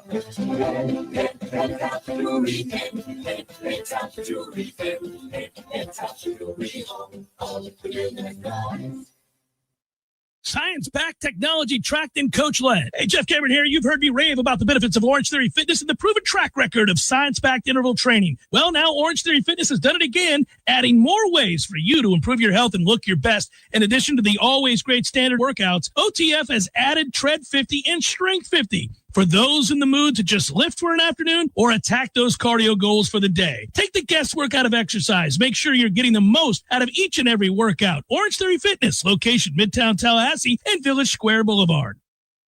The Jeff Cameron Show is a production of the Warchant.com Multimedia Network. Check out Warchant.com today for the latest news inside Florida State athletics. That's Warchant.com. Now, back to Jeff on Real Talk 93.3. I mean, I guess the long and short of it is this. Like, you can everybody's just got to be who they are. And if you're going to recruit, I do think, all jokes aside, you can say to somebody, look, I'm not doing that. It's not who I am. I'll look like a fool. I'm not going to do it. I'm excited that you're excited to be a Knoll. You're excited to play here. I'd entertain some other ideas. And we're really obviously want you to come play here, but I'm not jumping in the pool. I'm not a clown. But here's the thing. I get it. And I see it's a buck in the chat. I just checked the chat for the first time today. Apparently I missed a doozy from back at the beginning where somebody was upset with us, Cody or somebody, which cracks me up. You erased all their comments, so I don't know what they said. I didn't. I just put him in a 5-minute timeout, but I guess he never came back. Okay. It's too bad. I don't really care. I hadn't checked, but I am curious to see what he was so upset about. Because that makes me laugh. He came here for football and nothing else. else. Get the hell out of here then, Cody. Suck it. Never come back. Top offensive linemen come with a huge price. You guys talk smack about Miami and Georgia Tech spending top dollar for elite talent. Are you now ready to spend $6 million+ for top offensive line freshman potential? No. I'm not spending $6 million on an offensive lineman. No. And if that's what it's going to end up taking in the future, then Florida State's screwed because they don't have $6 million to give to an offensive lineman. And most schools don't. Well, if it was 2 broken out over 3 years, I think that's what he's probably getting at. Like the one who just signed in Miami for Correct. 2.5 or whatever it was. Right. Yeah, right. the number 1 offensive lineman in the country. And then Petty was, what was it? Well, 800 a year times 3 years or something like that. Well, 800 a year, I would do. But I would also tell you this. We're going by individual. It's a buck. Here's what I would tell you. I'm looking at each kid individually. Are you a can't miss best feat we've ever seen since Tristan Wirfs, candidate at 6'5", 332 pounds, benching 400 pounds with a 4.0 GPA, never been in trouble, dominated 3-time All-State candidate? Oh, maybe. Yeah, maybe that kind of can't miss. I might roll the dice on. You're an undersized 253-pound offensive lineman that's 2 years away from contributing anything meaningful. I'm not paying you anywhere close to that. I don't care what the stars are next to your name at that point. So you got to go case by case. Yeah, agreed there. Petty was always going to be a 2-year project to come up to size unless he had an incredible growth spurt. And maybe he's willing to take steroids and do that. And if you come into my office and say, I know I'm undersized, I'm uniquely gifted and talented, I've got great feet, that's not going to change. I'm 6'5" with the length that you're looking for, and I don't mind being on horse steroids to get to 300 pounds before the start of the season. I'd say, shoot up, young man. Let's play ball. Fine. Well, this is where, though, I do think that market for a player like an offensive lineman or another starting type player, it's all coming up. This is still not even high tide yet for those players. The quarterback was always going to get paid. The superstar defensive end, the superstar whatever, name your position, Jeremiah Smith, was always going to get paid. But when you have 16 million or 17 million now, as all these universities are going to have eventually if the settlement ever goes through, but if you're going to have that type of war chest dedicated just to football, then sure, I would consider a freshman offensive lineman at $1 million, $1.5 million, or $2 million to structure that out over several years if it's a 5-star player who fits the profile. Because now I'm not dealing with roster sizes and expenses that are at 8 million or 10 or 12. I got 17. So like that average, I'm not calling this player average because we're talking about an elite prospect in theory, but that position now just got more expensive because I've got more money to go around.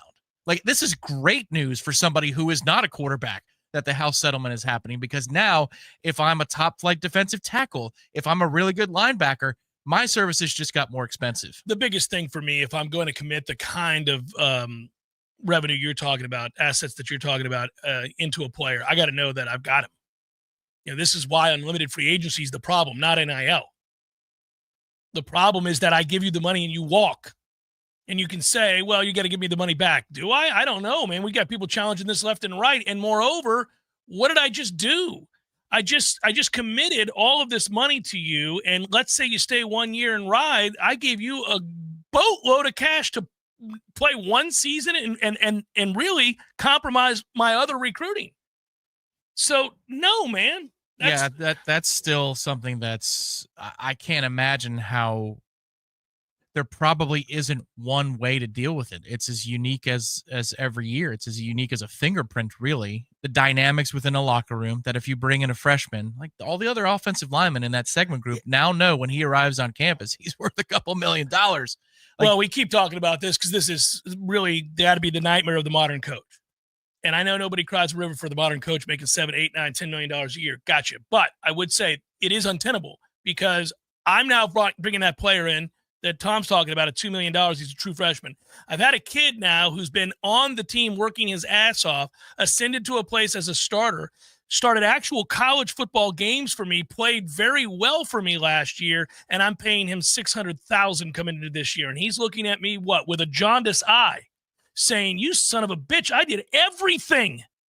And I'm, okay, fine, have a good one. Well, have a good one. It's not a problem if that freshman comes in and he's badass, but that's going to be He better be dominant. That's going to be 1 in 50 contracts that are like that, 1 in 30, even at that level. Because the kid could be average his first year, and for a true freshman, that's nice. Yeah. But is it $2 million nice? That kid comes in and he's an average right tackle. Yeah, he could be all conference, all American year 2, year 3. But that first year, that group, if you've got a third or fourth year player who grades out very well, who might go day 2 in the NFL, like who's more valuable to that first year's team? Is it the freshman offensive lineman that you just paid $2 million to, or is it the upperclassman that if he leaves, the interior of your offensive line falls apart? Well, Tony's right. That upperclassman leaves immediately and goes and gets paid. He's going to leave. It's a very fine line and a tough balance. The thing of it is, again, I'm not saying this and that I feel terrible for coaches who leave programs all the time for more money. I am saying that it's no way to manage a roster and a depth chart and any coach, in any meaningful way in which to find cohesiveness in the room. You can't do it. You're constantly dealing with pocket checkers and agents and people who are in a position to influence a kid whom you may have just paid $1 million to walk and then do it again and then walk again. Well, yeah, I'll tell you, for example, the North Carolina game leading into game 1 of the ACC tournament. For Miles Bailey, when he goes to that extra level and he hits good quality pitching against North Carolina and then they play Duke and he lifts off for 890 feet of home runs in 2 at-bats. And the bat speed's 117.6, or the ball speed, I should say. Okay. In that moment, I go, I hope that we have him on lock for this offseason. Because if I'm LSU or if I'm Ole Miss or if I'm Texas, I'm at least kicking the tires to say, I know he's going to go in the MLB draft next season. Why don't we throw a big number at him for 1 year and see if we can't have him be a part of our lineup? And that's just in baseball. But you've got to think that way in every sport at this point. It's not just the coaches who have to be paranoid and be worried about that, or the collectives that have to be paranoid and worry about those types of things. It feeds into my mind, and I'm just watching Miles Bailey as a fan in that situation. I'm going, oh, God, I hope he didn't get too expensive for us next year because he's doing things that freshmen shouldn't. I do this all the time. It's really it hurts the sport. It hurts college athletics. It's not that I don't want kids to be paid. It's not that I'm trying to keep them from capitalizing on their name, image, or likeness. You just want some common sense parameters that govern college football and how this all gets done. You are at the whims of what could be a level of nefariousness that you have no control over off the field with agents that don't have kids' best interests in mind. And you see this all the time. But in this moment, are you going to be Jim Phillips at Florida State and just lean on principles? Or are you just going to go along through this era and you have to spend? I've got no choice right now. I must spend. Yeah, but I have this cap. And so therefore I'm going to spend up to the cap. And I'm going to spend aggressively to go get us the best players until the system heals. Oh, no. If you're saying that we have a cap and that there are rules in place, then fine. Yeah, within the salary cap, I'll distribute the money that I deem, the $20.5 million. 90% of that would go to football, if I'm being honest, maybe more. And at that point, I'm saying, all right, well, let's divvy it up the way you do an NFL roster, I suppose. I mean, how much money am I spending on quarterbacks? How much money am I spending on offensive line? Yeah, you're doing all of that. But what I don't like is that unlike professional football where all those things are in place, these kids can just walk. And that's really the main problem I have. I think also the athletic departments, they better be ready for those mid-season phone calls and visits or those mid-off-season phone calls and visits and having rules for what they're going to do. Are they going to bump the kid's salary up? Because that happens to collectives all across the country right now. It just happened to Tennessee. Right. And what you find out in that situation with the young man at quarterback who ended up going out to UCLA, the rumors are that he approached the team and the coach before the Ohio State game and asked for more money before a playoff game. Yeah. Man, get the hell up out of here. No. But here's the thing. For that one case that became public and people say, a victory for standards and a victory for a contract and a value of it and sticking to your word, there are hundreds of cases that you do not know about in which kids do get a bump at 20 grand or 50 grand or 100 grand just because they felt like they want to come back and see if they could get more. I'm telling you.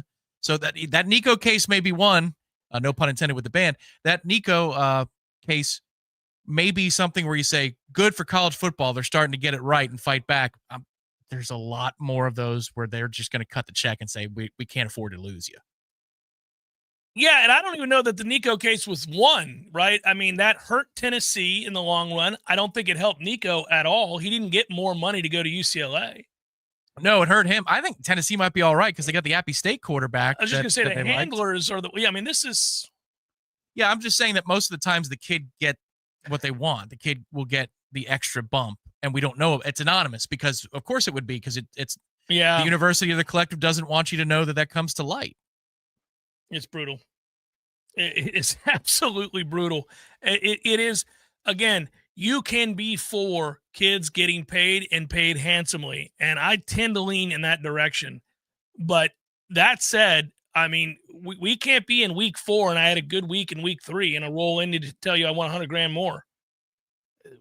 It doesn't work that way in any walk of life, in any business. I can get a bonus at the end of the year and we can renegotiate my contract at the end of the year if I've made you more profitable in ways that we didn't envision. Sure. But we're going to play it out.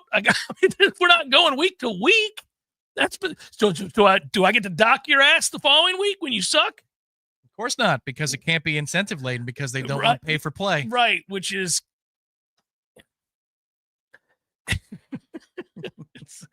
I was over off of Greer Street today at Pinch a Penny, and you know why?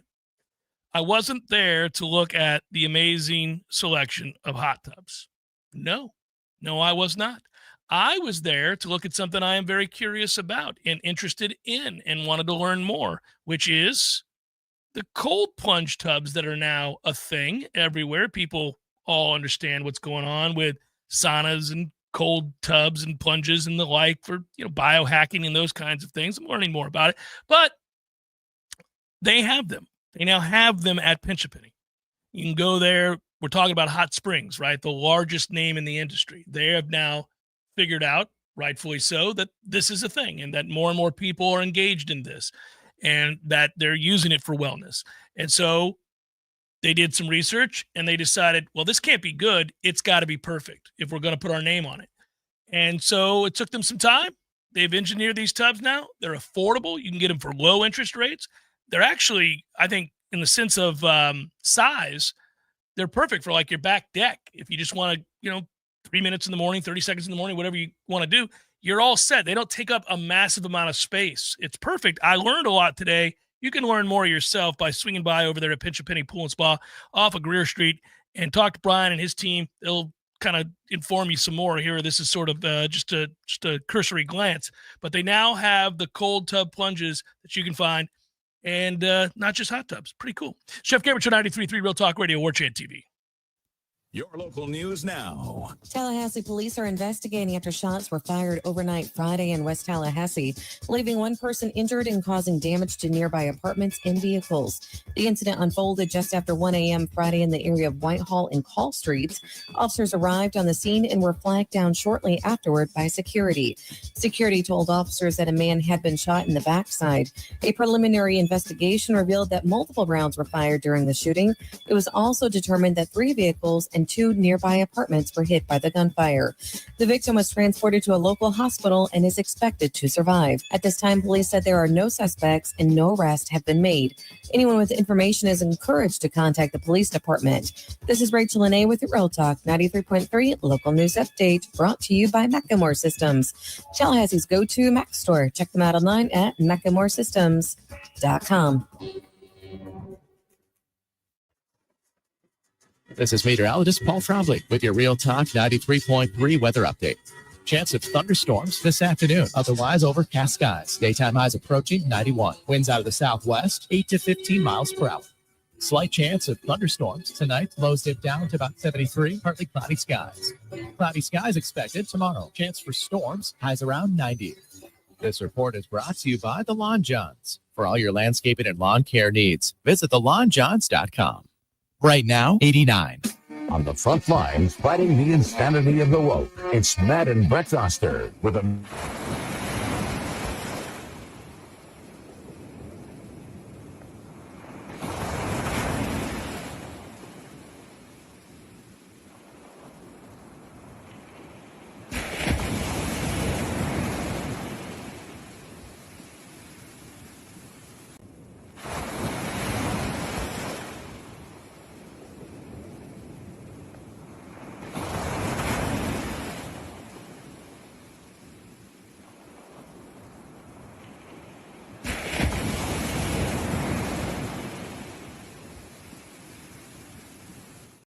Everything I could possibly want. I wanted one thing, couldn't find it, and I looked everywhere. No Cubans.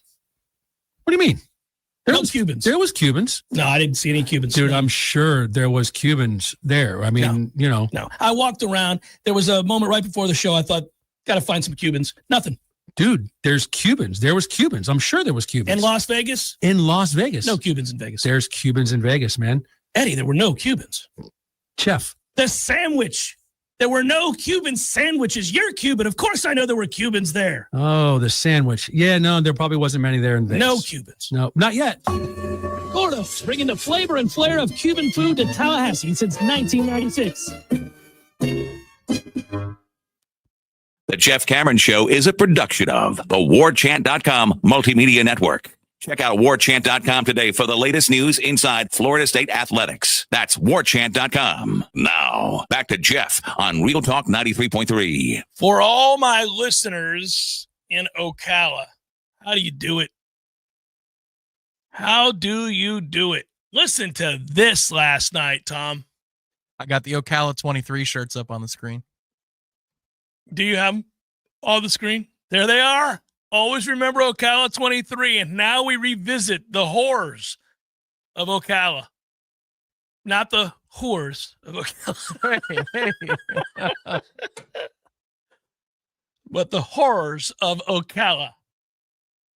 So I'll give you not a long story made longer, but rather shorter. My mom came to visit the pool champion on the Jeff Cameron Show, picks champion, I should say.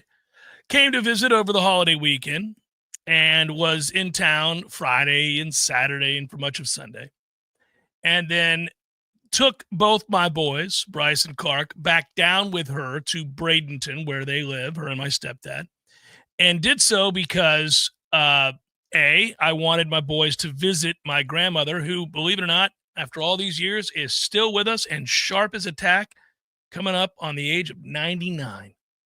So I try to visit her as often as I can for obvious reasons. And I want my boys to see their great-grandmother as often as they can. And they love seeing her. And she lives nearby my mother. So my mom says, I'll take them down. They'll spend Sunday night and Monday night with me. Tuesday, we'll go over to see, they call her Gigi, great-grandmother.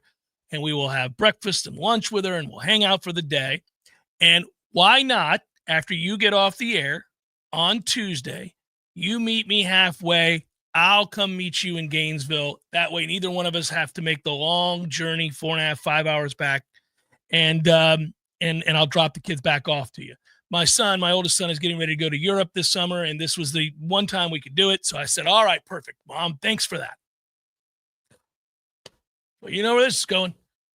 So yesterday, Seminole Headlines ends. You and I had done the bonus hour, the power hour together. It was an exemplary hour. It was fantastic for those that didn't hear it. You missed out. And it's 3:00. I decide, all right, let's get a move on. I grab a coffee as I'm wont to do, and I hit the highway. I encounter no problems. I'm enjoying an interview that I had loaded up in a podcast that I wanted to hear. Who did Mark Maron have on today? Actually, Delroy Lindo is who I wanted to hear from the movie Sinners, many other great movies, and I wanted to hear from him. So that's exactly who I was listening to. And I ended up making great time. I arrived in Gainesville at like 5:05, so just under 2 hours. I drive fast. I drive quickly. So I left here at 3:09, got to Gainesville at 5:05. A little pep in the step. Yeah, we got there. Well, there's no stopping. It's just me. I don't have to deal with any nonsense. When you got your family, they F up a trip every time. They got to stop. You got to get water. You got to go to the bathroom. There's no rest stop versus gas station argument. No, there's just me going, and I'm getting there. Straight shot artist. Yeah. So I get there, and I pull in. We have this agreed-upon stop off of Archer. I pull in. I'm obviously first. I text my mother, hey, I've arrived. How's it going? ETA.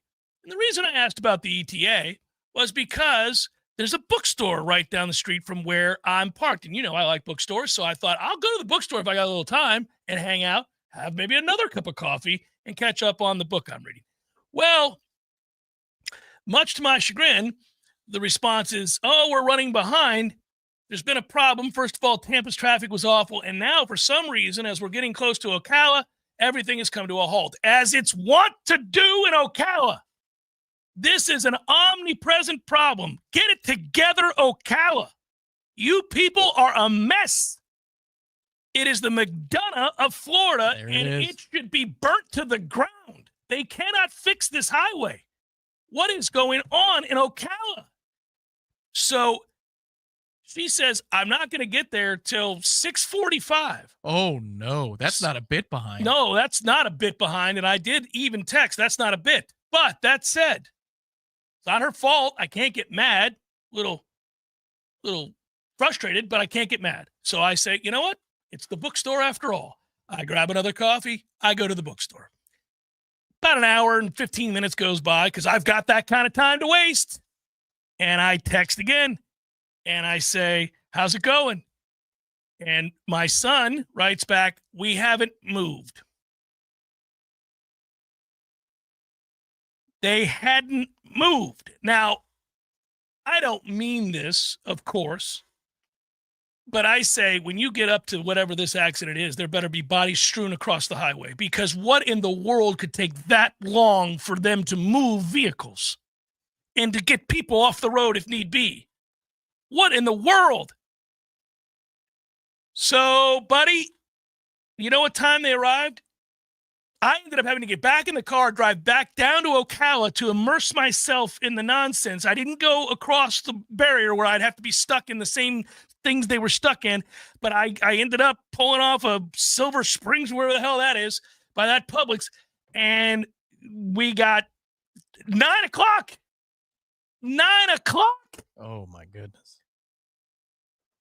It's 6 hours for her to go from Bradenton to Ocala. Fiery, deadly crash shuts down northbound I-75 near Ocala. Oh, you're damn right. It shuts down as a minor. So it was fiery and it was deadly. Well, it's a shame, and I'm sorry for anybody that was hurt, injured, or perished, obviously, and I mean that. I don't wish that upon anybody, but damn it, man. Were 45 people killed? Was there a bomb? What happened? It's 6 hours. I know my inconvenience. This is somebody's tragedy. I got it. I'm not.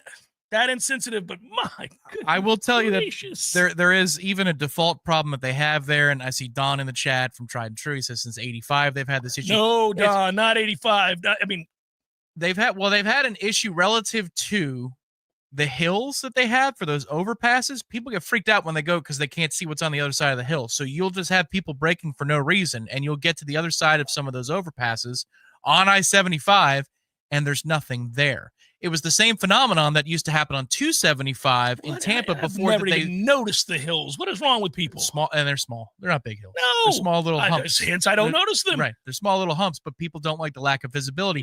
This used to happen when I was a kid for years, my entire childhood, in 275 northbound when you were coming off of the causeway, going by the airport and swinging up towards downtown Tampa, until they finally fixed all that, and it's now just one giant like five lane across highway. But before then, people would get spooked when they go down to the valley of the hill, and then they climb the hill and slam the brakes. Get it together, and you got everybody. no choice but to slam the brakes. So I spent an awful lot of time in parking lots yesterday, contemplating the world. It wasn't a movie theater. If they could have told you could have gone and caught a movie. Yeah, I could have. I could have just said, screw it. I'll catch up on something that I've been wanting to see. But no, man, I did finish my book, and then I ate a sub. You could have gone to Mick Huber's house or something. Made a day of it. Let's relive the PK Sam catch, Mick. Let's watch it together. God, PK Sam. Honey, who's that man outside just yelling, caught? Oh, it's still my favorite. Stand in Mick Hubert's driveway. Caught! He's actually on the driveway. He's not on the street. PK Sam. I just yell it over and over again. Caught! He's like, good God, get off of the driveway. PK Sam. He looks through the curtains. Oh, my. Yeah. Well, anyhow, obviously my condolences to anybody injured in that terrible inferno, apparently, that took over I-75 there by Ocala. And forgive my lack of sensitivity as it may come across that way, but this is a omnipresent situation in Ocala these days. You cannot, 75's dead to me. That's it. I'm off of 75 for life. It's the end of Goodfellas. We're in the kitchen. I'm done with you. It's got to be $50. Go to hell. Early. Anytime I go to Orlando, if I'm not through Ocala 4 a.m. by 8 o'clock in the morning, I have failed myself. I've failed myself by not getting out of bed. And I can hear the disappointment in your voice from the times in which you have failed yourself and then got stuck in traffic at Ocala. Yeah, the last time it was on a vacation, but I had to tidy up some extra work, and I was like, okay, fine. And as I got past Gainesville and across that little swampy road on the way to Ocala on 75, it was 8:40. Payne's Prairie? It was, yeah, I guess is that what it is? It's actually cool, but yeah, go ahead. That's what it's called? It's Payne's Prairie. It's like the Marsh Road? It's ancient, anyhow. Yeah. Oh, is it? Yeah. Okay. Yeah, you can actually visit it. It's fantastic. But yes. It's fantastic? Yeah, yes. It looks like a swamp. It's not. There's a lot more to it. Anyhow, Okay. I'll explain off the air. But yeah. Well, I'm on my way to that old pink Hilton that's no longer pink, which is anything sacred anymore. No. You turn that hotel white. What happened to the Christmas place? Remember that on the side of the road too? That was the world's largest Christmas store. Remember that one? It's no longer that. They had one of those in Tampa too. Really? They couldn't both possibly be the largest Christmas place because there could only be one. They might have been lying. Yeah, could be. Anyhow. 8:45, I'm rolling through there. Stuck. Thankfully, no. And the whole way I said, I'll never do this again. I'll never do this again. I'll never do this again. So thank you, Ocala. That was one. But because that trip existed, so too must yours exist. Much like you said about some people in the world. Yes. If Brad Pitt exists, other men have to look the way that those people look that I was referencing that we used to work with. Yes. Which was cruel. Anywhere that rainwater collects, mixes with clogged gutters, you got a problem. Potential for severe roof damage. You also know that if trees fall on your roof during the storm and you have structural damage, you got a problem there too. But not with T-Spark. T-Spark Enterprises available to help come inspect the roof.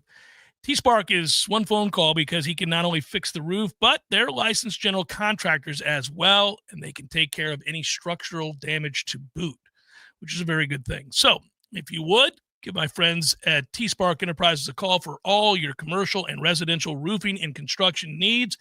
850-766-1340. 850-766-1340. By the way, T-Spark Enterprises, license number CGC 1525336, CCC 1331204. Does this mean no Camp OPA for the boys this summer? Probably not. We may have graduated from Camp OPA. Oh, no. Sad. Yeah. Not Time at least flies. for Clark while Bryce is in Europe. I don't think I'll do that. That'd be tough. You're on your own, buddy. Just hanging out. Camp OPA. He's not alone. He's at Camp OPA. Yeah, that's not a big town. Clayton, the new TV is unbelievable. And the surround sound setup is going well. It's something to behold. It's a little overwhelming in my house. I have to admit it. It's a little overwhelming. There are days when I take in the golf or the baseball or, whatever it is I'm watching, a movie, and I think this is the most amazing thing. I can't believe I made this purchase. And then other days I go, it's just too much. I shouldn't have bought a TV this big. It's massive. You found your limit. I did. 100 inches is enough. Let me get your opinion, the chat's opinion. I've got the two TVs set up. I've got 75 and 50 adjacent to it. The 50 is on a side table, but I'm thinking I got 12-foot ceilings. All right. Mm-hmm. I'm thinking about mounting the 50 above the 75. Oh, I don't like it. I already don't like it? I'm against it. There's just so much negative space up there that I feel like I could be optimizing and then creating space to the right. I think you're cluttering your eyes with it. I wouldn't do it. You think so? Mm-hmm. Okay. I wouldn't do that. No. I'd find another spot for the 50 whatever incher and move it. All right. I thought it would be efficient. I don't think it is. Final hour, forthcoming Power Hour. Stay with Jeff Cameron Show 93.3, Real Talk Radio and Warchant TV.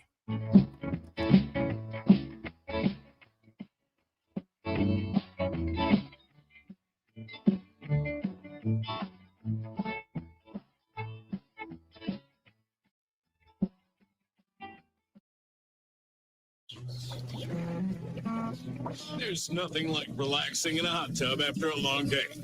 But if you don't have one, you're truly missing out. Hot tubs and spas have tremendous health benefits, besides just helping you relax. Like improving your sleep, they help with pain relief. They help to better your cardiovascular health, and so much more. And this season is the perfect season to finally buy what you've been wishing for. Pinch a Penny Pool, Patio, and Spas has the hot tubs you need for the price you want. Come shop our huge 12,000 square foot showroom and save today. There's over 50 hot tubs in stock right now, so you won't have to wait weeks on end for that delivery to finally come to town. If you're ready to relax, we're here to show you how. Pinch a Penny Pool, Patios, and Spas. Come visit our used showroom at 2473 Greer Road with over 50 hot tubs to choose from. You'll be glad you did. T-Spark Enterprises, roofing and construction services. T-Spark Construction.com. We conquer all peaks. We fix those storm leaks. Call 850-766-134. T-Spark Enterprises, roofing and construction services. T-Spark Construction.com. License number CCC 1331204. Games for Less, Tallahassee's largest selection of new and used games, as well as new and used consoles like Nintendo, Super Nintendo, Atari 2600, PS4, and PS5. You name it. Locally owned and operated since 1994, trade-ins are not only welcome, but Games for Less pays more for your trade-ins than the big chain stores. That's not all. Games for Less now buys and sells new and used vinyl records to boot. George loves the Beatles, by the way. Reserve all the new releases today at Games for Less, conveniently located in the Walmart Supercenter Plaza on Appalachian Parkway. When it's time to honor a life well lived, trust Cornerstone Memorials. Experts in creating meaningful memorials with generations of care and craftsmanship. We help you create a lasting tribute to your loved ones. Cornerstone Memorials creates custom designed headstones, mausoleums, detailed stone engraving, and more. Visit cornerstonememorials.org or call today to speak with a compassionate expert. Cornerstone Memorials, honoring life and preserving legacy. From the championship stage to coaching change and everything in between, Warchant.com remains your home for the best FSU football coverage in the business. Brutally honest columns and features, market-leading multimedia presence across video and podcast, the largest FSU fan community with a staff that combines for over 100 years of experience covering the Noles. When change comes, Warchant.com is your home for analysis from every angle. Warchant.com, your ultimate Seminole sports source. Sign up today. WBFT Gretna, Tallahassee. This is Real Talk 93.3. More of the Jeff Cameron Show is coming up next. Your sports action update on Real Talk 93.3 with all the latest odds from Vegas. The Braves and Phillies today at Citizens Bank Park. Zach Wheeler on the mound for the Philadelphia Phillies. He's 6-1 with a 2.42 ERA. Phillies at $1.70 favorite. A.J. Smith-Shawver for the Braves, plus 142, 8 under the total. Drew Rasmussen on the mound for the Tampa Bay Rays today against Pablo Lopez of the Twins at Steinbrenner Field. Both teams minus 110 of the money line, 8 flat the total. The Florida Gators take on East Carolina in their first game of the NCAA baseball tournament in Conway, South Carolina Friday. Gators are the $3.45 favorite. Florida State opens with Bethune-Cookman in Tallahassee. Seminoles minus 810. $250 bonus, and you open up a GBank Visa signature card. Visa.com/GBank. Mike Son at Real Talk 93.3. If you have a lot of shopping to do for summer, then you're actually in luck, because at Macy's, the latest designer trends are here now. From swim and sandals to match sets and linen suits, all for 20% off. But get this, spend $100 and get 25% off. Spend $200 and get 30% off. 30%. So the bigger your summer, the better, because the more you buy, the more you save. But hurry, it all starts Thursday at Macy's. Savings off already reduced prices. Exclusions apply. Huge news. Right now at Wendy's, you can get a Son of Baconator for just $3. I don't think you understand this situation. The Son of Baconator is only $3 for a limited time. You know, smoked bacon, rich melted cheese. That Son of Baconator is only $3. Thank you to whoever wished upon that star. For bacon that just won't quit, gotta be Wendy's. U.S. price and participation may vary. Prices may be higher in Alaska and Hawaii, not valid in a combo or in third-party delivery platforms. Did you know indoor air is 5 times more contaminated than outdoor air? E&B Heating and Air Conditioning offers plasma air cleaning solutions for continuous air purification throughout your home, eliminating harmful pollutants. Contact E&B today so you can breathe better tomorrow. Siri, tell me a joke. If your house is cold, just stand in the corner. It's always 90 degrees. All jokes aside, the trained professionals at Mac & More Systems are serious about Apple products. For all your Mac repairs, call Mac & More Systems at 894-3622. 894-3622. Florida man, you're walking crooked again. What happened to you? Well, I was sitting at the boat ramp sipping on a margarita when my alligator Hank decided we needed to go water skiing. Oh, no. Next thing you know, Hank's strapped to 4 skis and I'm hanging on his back and the boat is pulling us out. It was all going great till Hank spotted a duck in the lily pads and wanted to jump the wake. Florida man, you're crazy. No wonder you got hurt. Yep, 1 second it's air, water, air, then bam, now I can't even bend over to put on my own water skis. Well, Florida man, you better get over to Thin Chiropractic right now. You can book an appointment online and take advantage of the new patient special. Special offer online? That's easier than wrestling an airboat off a sandbar. That's right. Just go to thinchiro.com. FENNCHIRO.com. FENNCHIRO.com. That's it. I'm headed over there boogity to get straightened out. This message is sponsored by the Florida Department of Elder Affairs and the Florida Association of Broadcasters. Have you ever given your Social Security number to someone without knowing why they need it? Has your Medicare card been stolen? If you think you've been a victim of Medicare fraud, contact the SHINE Senior Medicare Patrol Program. They empower seniors to prevent Medicare fraud and can help if you've been a victim. To speak to a SHINE counselor, call 1-800-963-5337 or go to floridashine.org.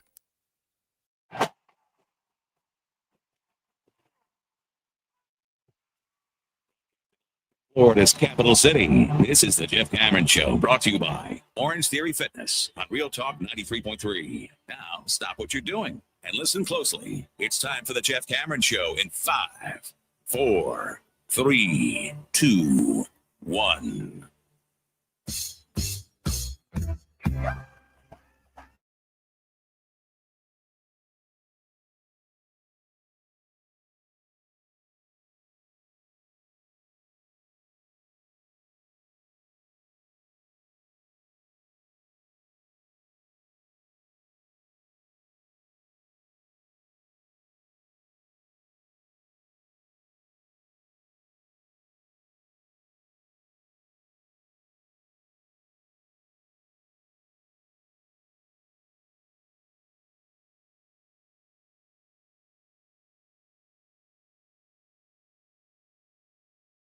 It's at Jay Cameron Show, and if you want to email Jeff at warchant.com. How about that? I sprinkled that in there for you. Your own email address? Sprinkled it in. Very interesting. Sprinkled it. People have figured it out. I've gotten those emails before. What's the day of the year? Arbor Day? What is it? Flag Day, where Flag I respond Day. to all of them. Is that coming up soon? When is Flag Day? Yeah, that's. I never remember Flag Day. Hello, computer. Yeah, What day is Flag Day? Flag Day is June 14th of Oh, June. well, you better get ready to read some I got to emails. read some emails coming up, man. That's going to be tough. All of these people to respond to whom I've not responded to, and I do respond. I told you my favorite moment was that when I told people that I respond to emails on Flag Day. I went and did it. I spent all day one Flag Day responding to emails that I had received for years, just tons. There were some that dated 6 years ago. And I responded to this one gentleman who had asked a very simple question, and it escaped me. And I responded 6 years later, and the person wrote back, "That's right, it's Flag Day." That's the kind of listener I love. They've been listening a long time. They didn't find it odd at all that they didn't get a response from me from 6 years ago. So now you've got at least probably 20 people between the podcast audience and viewership right now on Warchant TV who are saying, I hope he answers by email on Flag Day on the 14th of June. I wonder if he'll answer my concerns about Leonard Hamilton. I've got growing concerns about Leonard, Jeff. Reads, from January of 19. Yeah, Fred. Yeah.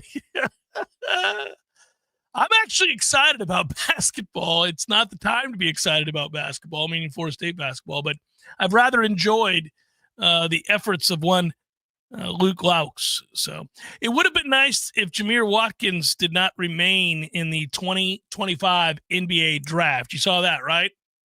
Yeah. Yep, I did. Announced earlier today. Yeah, he is really good, man.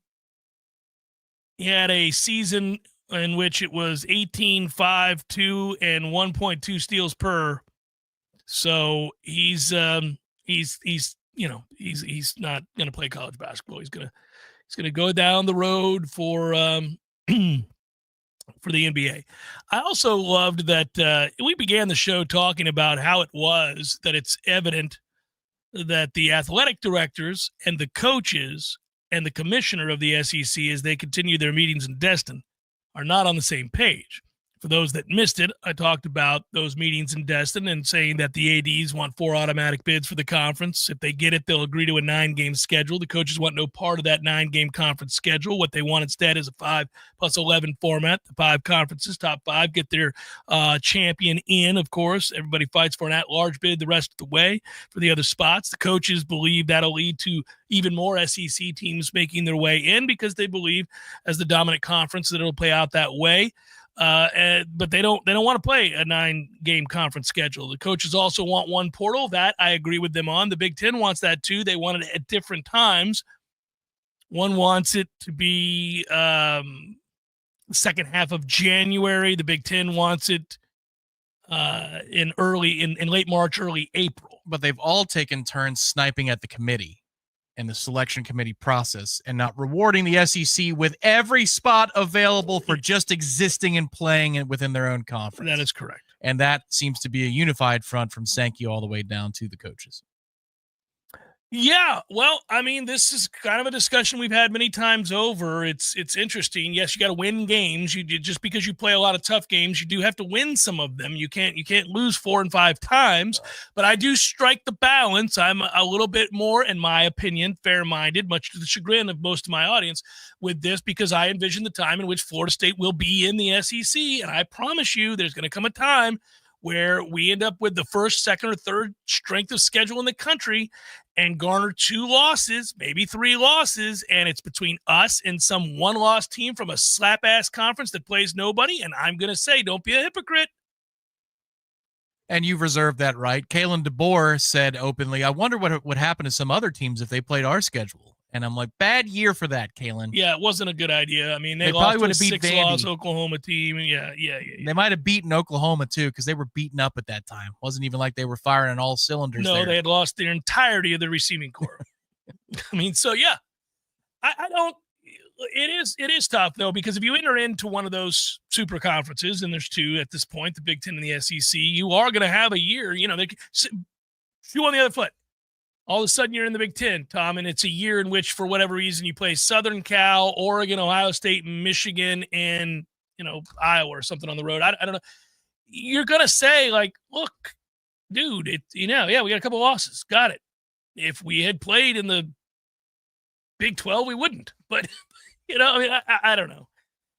There's going to be 16 seats at the table. Yeah. I mean, if you can't make it, because in order to not make it, with the schedule you're talking about, you would have had to go 8-4. Yeah, you would have had to lose 4 games. Yeah, 4 games. 4 is excessive. Yeah. Sweet God Almighty. 4 is excessive. That's the Lane Kiffin thing from last year. He's just subtweeting for a week during the first round of the playoffs saying, I see that this team can't play. It's like, hey, jerk. Don't go down to Gainesville and have your quarterback throw 4 consecutive picks when you have a chance to win the game. Like, this one's easy, dude. Don't lose the games that you're not supposed to lose. Well, and also the problem is this: it's like we collectively don't have memory of how this works. Here's the thing: this isn't about whether or not I think this team would beat that team. So, for example, do I believe that Ole Miss or Alabama would have beaten Indiana? I do, but it doesn't matter that I think that. I mean, they went 11-1, and you guys lost 4 games. Yeah, nobody wants to talk about that. It is a meritocracy in the playoff. It is not because you wouldn't even have a selection process. Right. You would just go to your futures odds. You'd go to the computer system. You say, all right, computer, tell me the. Well, you just say, what does Vegas think's going to happen in this game? Now, Vegas isn't always right. Obviously, they're setting odds, but like you would see clearly who the favorite was. Right. And you just see them 1 through 12, conference championships be damned. You could be a conference champion and not be in that field. You know what? You have a banner, but you're not playing in our playoff. You could do it that way, but that's never been the way. That's never been the way. This is the conundrum college football has always found themselves in with so many teams and no perfect system. They've never had a perfect system. Well, BCS, the Riders, they've never had it. This is one of the frustrating elements of trying to crown a champion in an imperfect manner. There's always going to be controversy and a debate, whereas in the NFL, you got to play it out. You make the playoffs and you win, you win. Yeah, I think the greater amount of games that you have, the fewer points you have to stand on. Right, in terms of arguing your place. So if there are 16 teams, which are going to be in short order here, and you play, let's just say they get this thing up to 12, 13 games in the regular season, or maybe it's just 12 with a higher concentration of power opponents. So you don't play FCS teams anymore, which is something they've talked about for a long, long time anyway. You could see that getting squeezed out in favor of a 9-game conference schedule. Well, if you've got 16 spots at the dance, you're playing 12 games, 9 of which are conference games. Your resume is going to stand for itself at that point. Like, we could say that maybe the NFC was deeper than the AFC in a given year in the NFL, but you're not saying, I wish that 8 seed made it into the playoffs, or last year's Cincinnati Bengals. Well, if Cincinnati made it, they would have won the Super Bowl. They got robbed. Look, that was a dangerous offense, but I mean, I don't think anybody's crying to the bank like that. And in college, they still do. Yeah. Which is silly to me.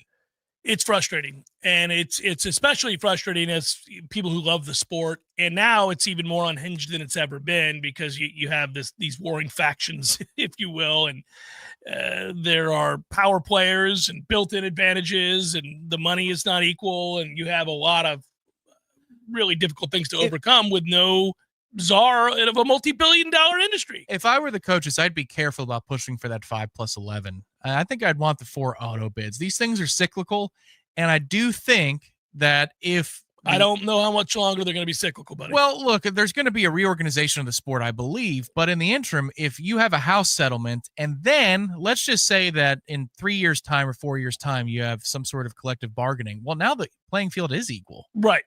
And I think you want those 4 auto bids just in case. And there is certainly the pushback to the 4 auto bids. I'd prefer the 5+11. Not as I would. Yeah. Yeah. You and I as want a purist for the sake of competition. I'm just saying for the coaches, be careful what you wish for here, man. I think I would take a quarter of the seats at the dance guaranteed to me. Yeah, I think I would take that if I were them. That's the smart thing to do. I think it's interesting. I'm sure it drives Sankey nuts that the ADs are saying one thing, he's saying another. I'm sure it drives the ADs nuts to hear coaches say one thing and the ADs say something different. You saw where Scott Woodward of LSU saying that he has grave concern for college sports. I do have grave concerns about where this is going and what's going to happen even within our conference and even within the Power Four. Where and how does this thing evolve and what do we turn into? He goes on to talk about, obviously the drastic changes in the sport, but man, the time for that concern was before all of these changes. You're in good shape, buddy. You're in one of the haves, the leagues that have all the power and all the money and all of the advantages. You're going to be all right. You're going to be all right. He has the luxury to say such things because, yes, they're going to be fine. Saban had talked about, the mandates that are being demanded by people. And, he talked about this in multiple interviews. First of all, I don't know a lot about the commission. Secondly, I'm not sure we really need a commission for those that want a commission for college athletics. I think that a lot of people know exactly what the issues are in college football and exactly what we need to do to fix them. The key to the drill is getting people together so we can move forward. Well, good luck with that. Well, how do you do that? Yeah, right. Maybe with a commission. Well, but I get his point about commissions. I mean, we're not fans of commissions necessarily. No, but they've had ample time to get their crap together and work it out. They've had forever to do it, and we're no closer. So at some point, somebody's going to have to put the big boy pants on and do something about it. But I don't know that they can, Tom. I mean, the courts have said no time and again. Like, if they try to put the kibosh in any number of things that we currently think are wrong, the courts are going to go no. Which is why you need a third party established outside of the NCAA framework right now. I think that's going to be the answer to, even if it's a transitional body that gets you to a place where there's collective bargaining and reclassification of the sport. It's almost as though you're letting this thing fail over a period of 3 to 5 years, even knowing that it's going to be this other thing. And it's pointless to let it fail in the interim, but we're letting it fail in the interim because everybody's so afraid to lose their job? Like, our athletic directors scared of losing their job? Our university presidents, our conference commissioners afraid of losing their importance? Like, why are you letting it fail in the interim? But they all are. They're crying about it as it's happening, but they're letting it happen. Hey, by the way, something that has nothing to do with the depressing state of college football. I will point out, Tom, that maybe this is the key to turning the corner, to winning the national championship. Trey Jones, if you're listening to the show, and I know sometimes you do, there's this young man named Charlie Woods. I don't know if you're aware of this, but he just carded a 66 to win his first career AGGA title. If this young 16-year-old Charlie Woods character is going to be out here starting to shoot 66 in competition, I say we recruit him. What do you think? You think we bring in Charlie Woods to the fold? Actually, how fun would that be? It would be interesting. I think it could be fun, or it could be toxic. A circus? It could be a circus. Yeah. This is where I think a kid is so special in lineage that others wouldn't look in his pocket. No. It's an Arch Manning situation where you'd be like, well, I mean, it's Arch Manning. And they would say, well, it's Charlie Woods. I think it's this summer that he can start to be recruited. Yeah, I think that's correct. 66, he's had many around where you're like, oh, well, he's not going to get recruited heavily. Yeah. He's had plenty of 74s and 75s out there, which would be great if I were 16 shooting 74. But maybe he's just mediocre enough that Stanford doesn't want to come calling. Eight birdies. The old 8 birdie round. We'll do some things. Woof. Wouldn't that be fun? My man Shannon Young, you guys know he made the move to Cross Country Mortgage. Ran into Shannon recently. It was great to see him. Hardworking as ever, man. Doing good things for you guys out there. Your fellow Noles, 20-plus years of experience. He is a relentless, goal-oriented champion for those seeking to get their dream home and the loans necessary to purchase. Loansfornoles.com. It's now in 7 states: Florida, Georgia, Alabama, Tennessee, Texas, and the Carolinas. You want that strong support, you want the better options, and you want the faster response. That's Shannon Young. Loansfornoles.com. That's loansfornoles.com.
The Jeff Cameron Show is a production of the Warchant.com Multimedia Network. Check out Warchant.com today for the latest news inside Florida State athletics. That's Warchant.com. Now, back to Jeff on Real Talk 93.3.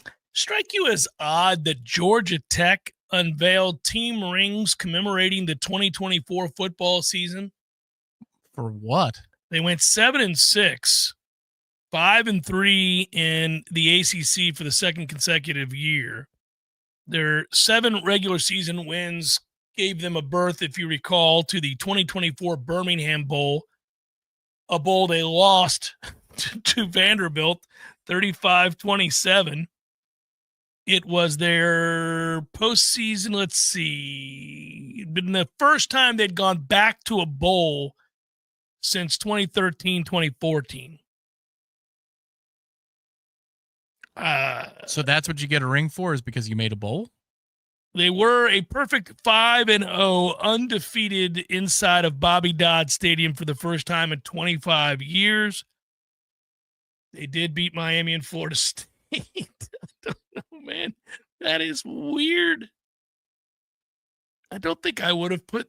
I don't know. Would you wear that ring? Because if you did, No. But maybe if you wore the ring, you'd get asked about the ring, and you'd have to say, "Oh, this is for the 24 season."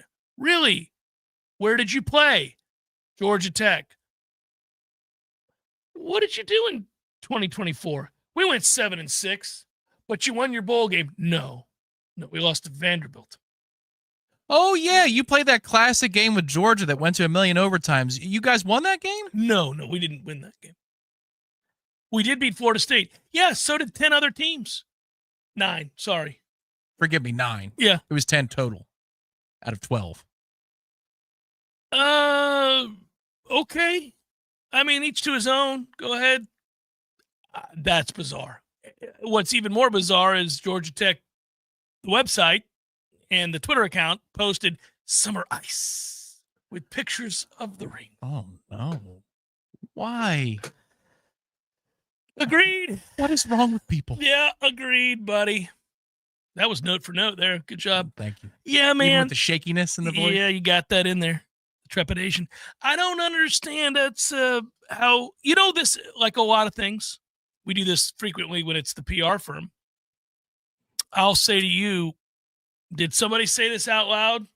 Did anybody ask the question out loud? It has a way of resonating.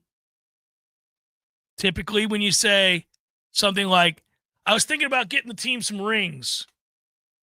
What? Why?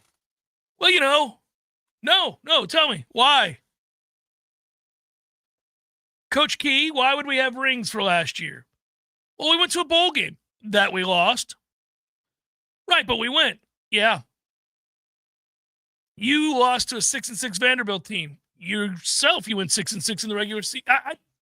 7-5 in the regular season. I'm not real sure what we're doing here. Some summer ice. How much did they spend on him? That's the other thing. Say. They were celebrating the milestone of being undefeated at Bobby Dodd Stadium, I guess. The first time in 25 years. Yeah, probably just a shirt will do, right? A T-shirt. I don't know. Like, I actually think that Florida State would be better suited to have made a ring for 2-10. I think so. Than going 7-6 for Georgia Tech.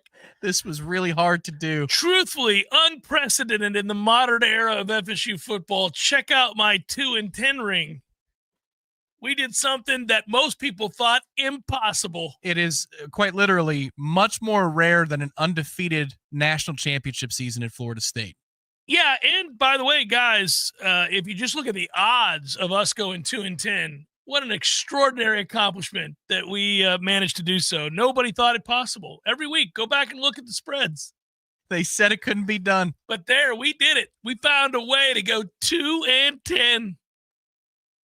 This is right around the time per our shows last week where somebody has to say sprinkly dinkly. Sprinkly dinkly, everybody. You're not in your feels. I'm not in my feels. We're laughing. No, we're teasing. But teasing quickly turns into anger and people push back. And soon we're going sprinkly dinkly. You know what? I should have said that to the guy earlier when he's, why? Where's the football? Are you guys going to talk baseball all day? I should have said sprinkly dinkly, my man. Was I talking baseball? No, but he's concerned that 90% of content right now on all fronts is not football. It's some other sport. Well, there's no football being played, sir. Currently, it's just sprinkly dinkly. That's all. No football being played currently. Dinkle the sprinkle. Well, there is that league that nobody watches. Oh yeah. Brad writes, we beat Cal with the score on the side of the ring. I like it, Brad. Might I flash my ice at the bar? It would be fun if it was just dedicated to Miami. Back-to-back wins. Over Miami? Yeah, if it was just a Miami ring. Yeah, when I saw that story, I thought, what? Come on now. And I like Brent Key. I don't know that I want to ask him about this. You could. So I might lose my rings. We got along so swimmingly last year at the ACC kickoff. World of good it did us as a football team. I'm going to again. Well, he was, and there was a look on his face in the picture that he took with Mike that was foreboding. A look of, I'm going to beat your ass, and you know it. Mike didn't know it, but Britt knew it. That picture was there in Charlotte. I saw it. I looked at it, and I thought, I don't like that. And if we have to run a 17-play drive. Oh, well, don't worry. Your defense ain't going to stop that from happening. For 9.5 minutes. Well, they had one that was a super drive. I think that was the first quarter, wasn't it? Because there's only one drive apiece. It was ridiculous. Ours went down the field, and then theirs went right down the field, too. And that's when we went, I don't like this. This ain't good. Right. Oh, they just answered. Yeah. With an equally impressive drive. We have to do it again?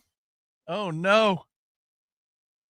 I miss the, soon, because we're almost in June. It is the 28th of May now. But once June hits, you got the eyes on the prize of the ACC kickoff there in Charlotte. And I start thinking about making our way there. It's a Wednesday this year, right? That we're going to be interviewing. I believe that's correct. Yeah, it's a Wednesday. 23rd, I want to say, of July. Here you go. Yeah. So Tech's second touchdown drive of the game was the very lengthy variety. 14 plays, 75 yards, and it took 7 minutes, 53 seconds to accomplish. And no, we couldn't get off the field. And we saw this time and again. Their final two drives, the touchdown to take the lead at 21-14, before we answered, which we did, as Jimbo would say, in which we did, 11 plays, 89 yards, 6 minutes, 22 seconds. And then to ice the game, this was the unfortunate screen pass. Well, you got to go make a tackle.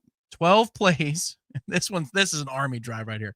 12 plays, 49 yards. So just over 4 yards of play.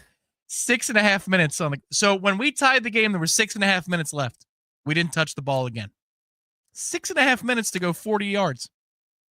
I will tell you in all seriousness, I am so excited to see a different brand of defensive football. Now, you guys know where I stand on this. I've talked about it a lot. But honestly, I just don't think that's going to happen this year. I don't think there'll be anything close to that happening this year. Now, what I mean by that is I think that we're kind of going to be a boom and bust type of defense.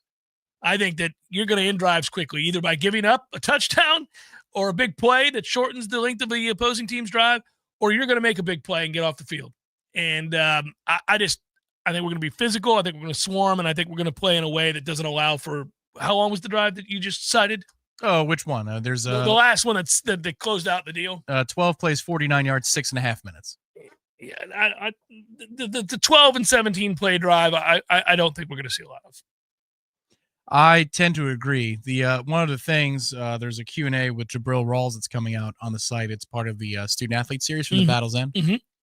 He said that when Tony White got in and he took over, he was very straightforward, and he said that we're going to turn around and our eyes are going to be on the football. That's what we're going to be doing here. Come up, make plays. Eyes on the football. Well, we're not going to run a lot of man, all that kind of stuff. So, yeah, I would agree. That has its drawbacks, but the strength is explosive plays, turnovers, pass breakups, breaking downhill, all that kind of stuff.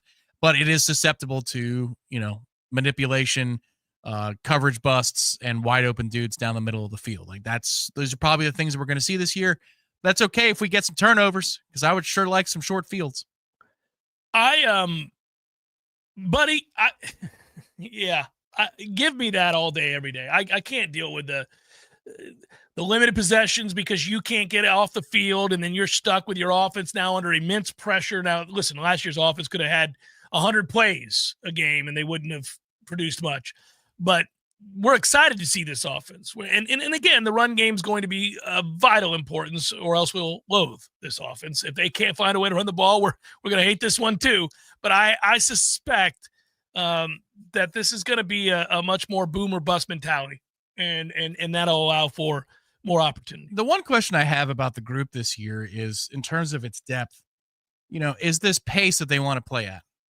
And if they implement the pace offensively that they want to play at, can we hold up over the amount of possessions, the amount of plays necessary? The running clock does help. That change in the college rules helps immensely. Yeah. That you don't have first down stoppages until the last 2 minutes of each quarter, or each half, excuse me. But if you're running in this day and age 80 plays a game with a running clock for most of each half, do we have the depth on both sides of the ball that can handle that? I don't believe so, no. That's going to be an interesting general, and by that I mean like the rank of general, decision for Mike Norvell as he's looking at playing complementary football, about using tempo. How often do we use tempo? Do we want a greater amount of possessions? Do we want fewer possessions? Where do we live? Because Gus wants to go breakneck. He wants to go. Is that in the best interest of this team with what we have right now? And the answer might be yes, because a couple of boom or bust plays by the defense, and you'll race to 40 and beat your opponent there, and you're going to win the football game. But you've got to manage the game very differently. Yeah, I wonder how far into the year before we realize, they're playing for 37-30. Right, exactly. They're playing for 31-24. Yeah. Last year we were playing for 21-17 or 17-10. God help you. Can you get to 15 points in a game, 16 points in a game? No, you're right. It's tough. Jeff Cameron Show 93.3, Real Talk Radio and Warchant TV.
The Jeff Cameron Show is a production of the Warchant.com Multimedia Network. Check out Warchant.com today for the latest news inside Florida State athletics. That's Warchant.com. Now, back to Jeff on Real Talk 93.3.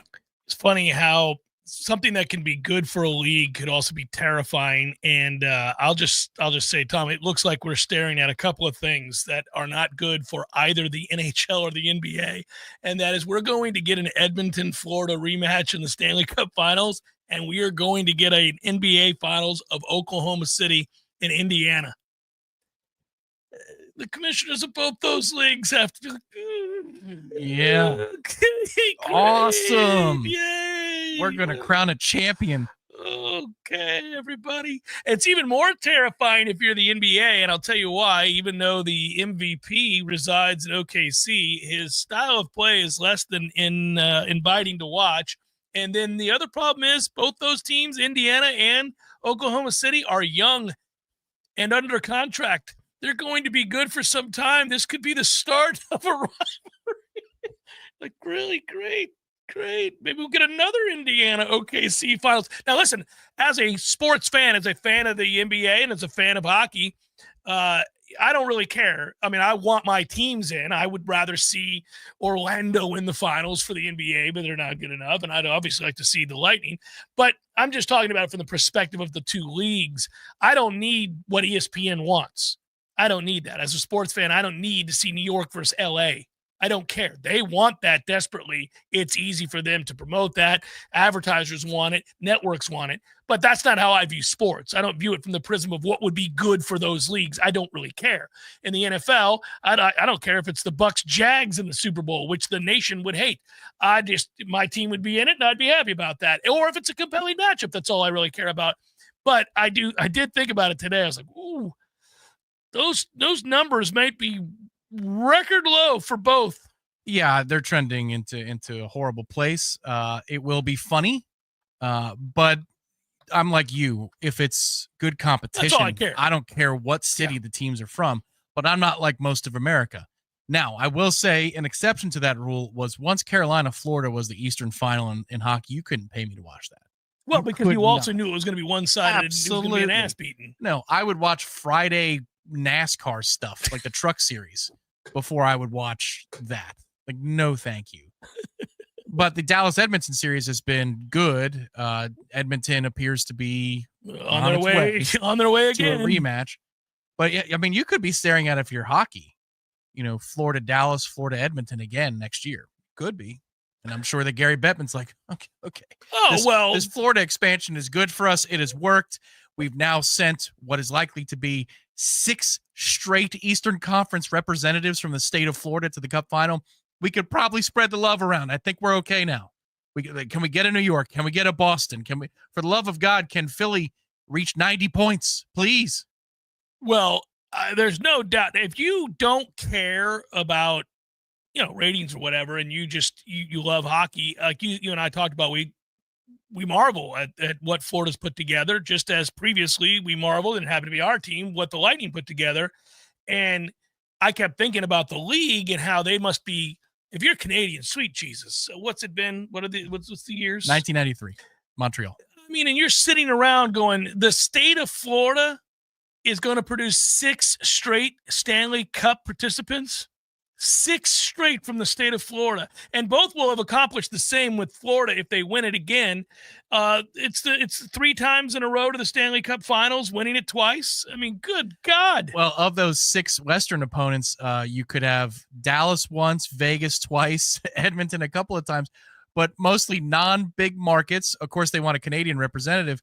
But let's just say Dallas came back and won the series. Even that, you would have Dallas reaching the finals twice in 6 years. That doesn't do it for the league. It's just a bunch of Southern teams or warm weather teams.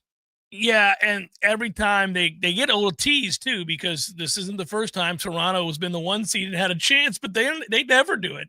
And they make it all the more agonizing because they go out there and force a game 7 after winning on the road 2-0, and you're like, they got 0 chance to win at home. I know they're not going to win. In fact, I think they're going to get their ass kicked, and they did. It's all the more tantalizing. It is a small consolation. I would have preferred Toronto win that game, but it is a small consolation because that market really is. It's as pompous as it is tortured, and that's saying something. Yeah, it's a toughie, man. That is. I kept thinking when I saw those numbers and the latest numbers for the NBA, which has done very well. The playoffs did very, very well. But once New York has bounced, Boston's already bounced. Of course, LA bounced a long time ago. You began to really start happy for the people of Oklahoma City. They're loyal fans. By the way, that team won 68 games this year. It's not like this cracks me up. ESPN today, and again, I roll my eyes at this. I don't take as many shots at ESPN as everybody else does. I get what the network's trying to do. I get what they're geared to do. I get that daytime programming isn't easy. Most people work for a living, so you got to put on something titillating. They try. They say outrageous things. It's what it is. This goes on at Fox. It goes on everywhere. Now, when they were trying to make the case that the NBA super teams or the elite teams they don't exist anymore. This is why we're going to get an Indiana, Oklahoma City. I'm like, guys, they won 68 games. They housed the MVP of the league. What are you talking about? I mean, Indiana, by the way, I wouldn't call them a super team, but Halliburton is 22 years old. Can you name 10 players you trade him for? I mean, he's that good. What are you talking about? Can I name 10 players? Well, NBA fans can, and the league is healthy. But I mean, I had no idea that SGA was a stud until about February. I was like, oh, they got this Gilgeous guy. All right, nice. No, Shea is a free throw merchant is the problem.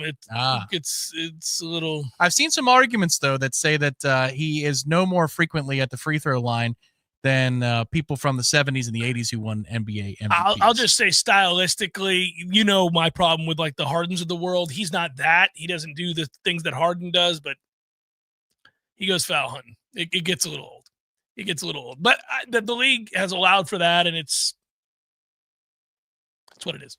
So what, he throws out his feet?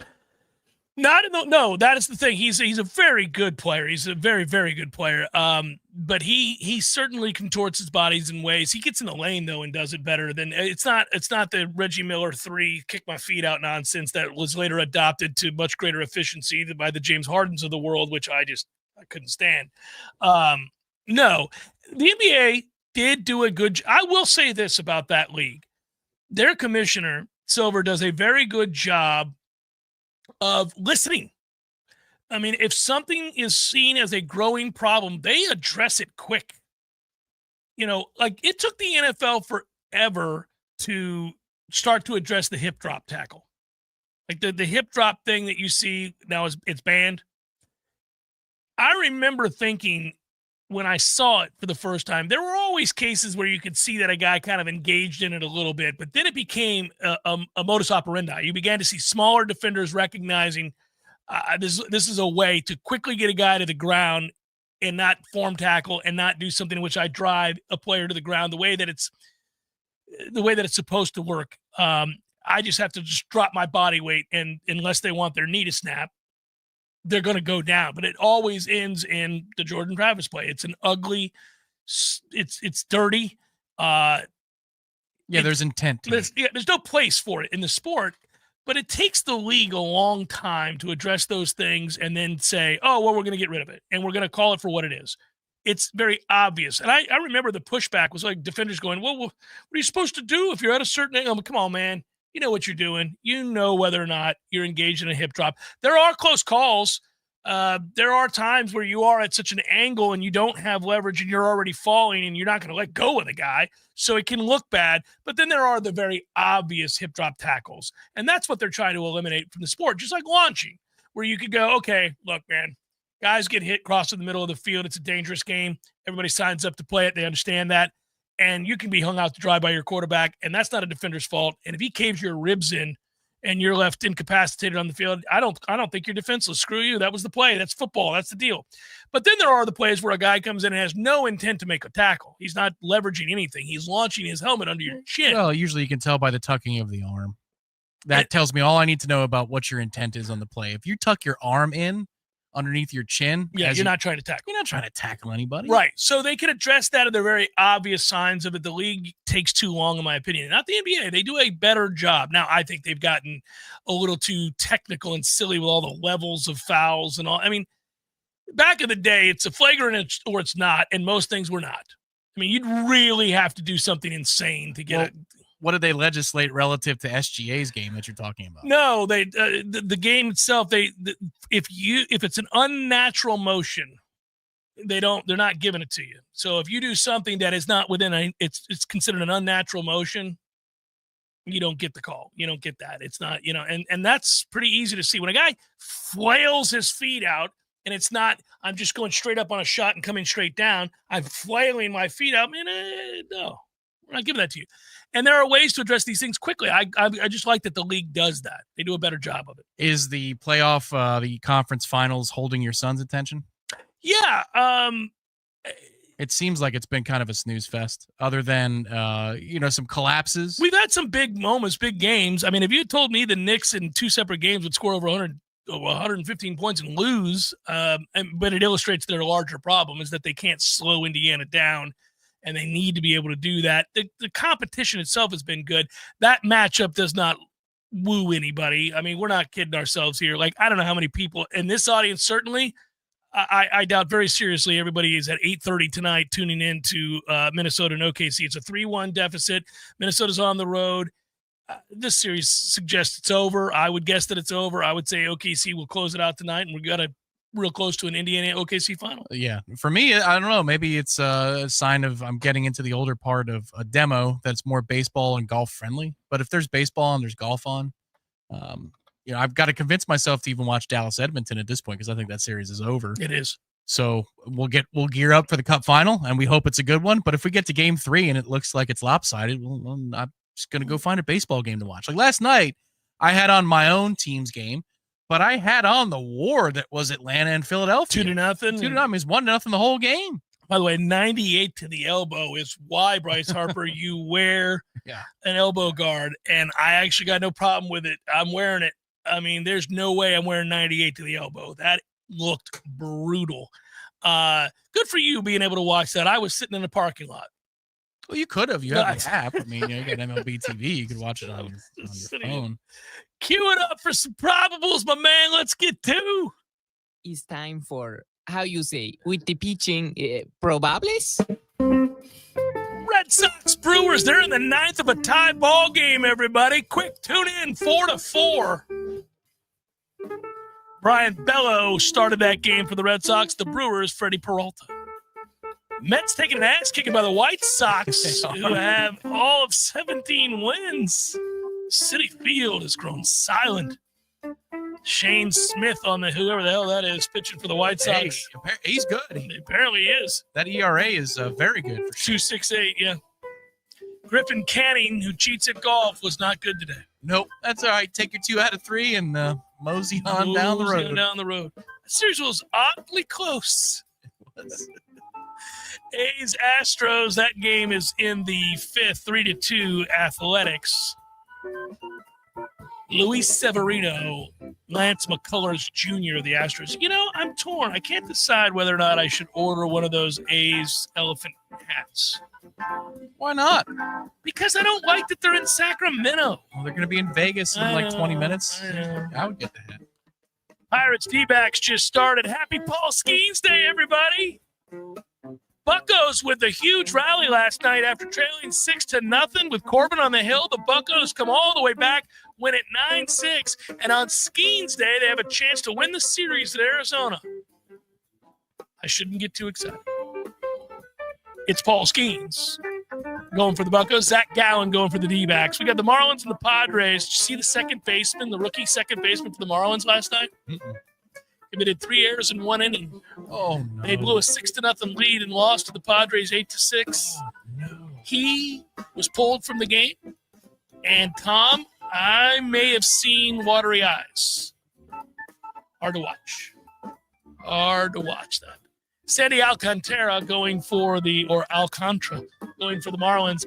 They need him to be better. They're trying to deal him. He's 2-7 with an 8+ ERA. They got to be like They'll give him away for $50 and he'll find his form. Cy Young form, yeah. Kyle Hart goes for the Padres. Cardinals, Orioles, Miles Mikolas. Yes. Cade Povich going for the Orioles. Reds, Royals, Hunter Green, Noah Cameron. Okay. I do. His name's Jeff. Noah Cameron is 1-1 with an 0.93. Okay, Cameron family. Blue Jays, Rangers, Paxton Schultz, Tyler Mahal. Rockies, folks, have still not won 10 games. The Rockies are 9-46. Tanner Gordon going for the aforementioned 9-46 Rockies. Holy moly. The Cubs will throw Matthew Boyd. Speaking of the Cubs, I ran into David Ross at the gym yesterday. Good to see you, David. Looking good, buddy. Yankees, Angels, Clark Schmidt going for the Yankees. Yusikaguchi going for the Angels. Nationals and the Mariners. Mariners are in first place. Trevor Williams goes for the Nationals, and George Kirby goes for the Mariners. We got the Twins and the Rays. That is Pablo Lopez. Very quietly, the Rays figured it out at one point, winning 6 straight before losing to the Twins, and are 28-27, buddy. That's second place in that division, right? It is second place in that division. Everybody was supposed to finish over 500. I guess they were wrong about the AL East. It's interesting. That is a look at those that shall reside on the bump. I do believe there were some postponed games today. PPD. It's looking like a little postponement. You down with PPD? Including postponement for the Braves-Phillies, which pisses me off because I wanted to watch it. We could have seen A.J. Smith-Shawver versus Zach Wheeler. But alas. That'll be tomorrow. That is a look at those that shall reside on the bump.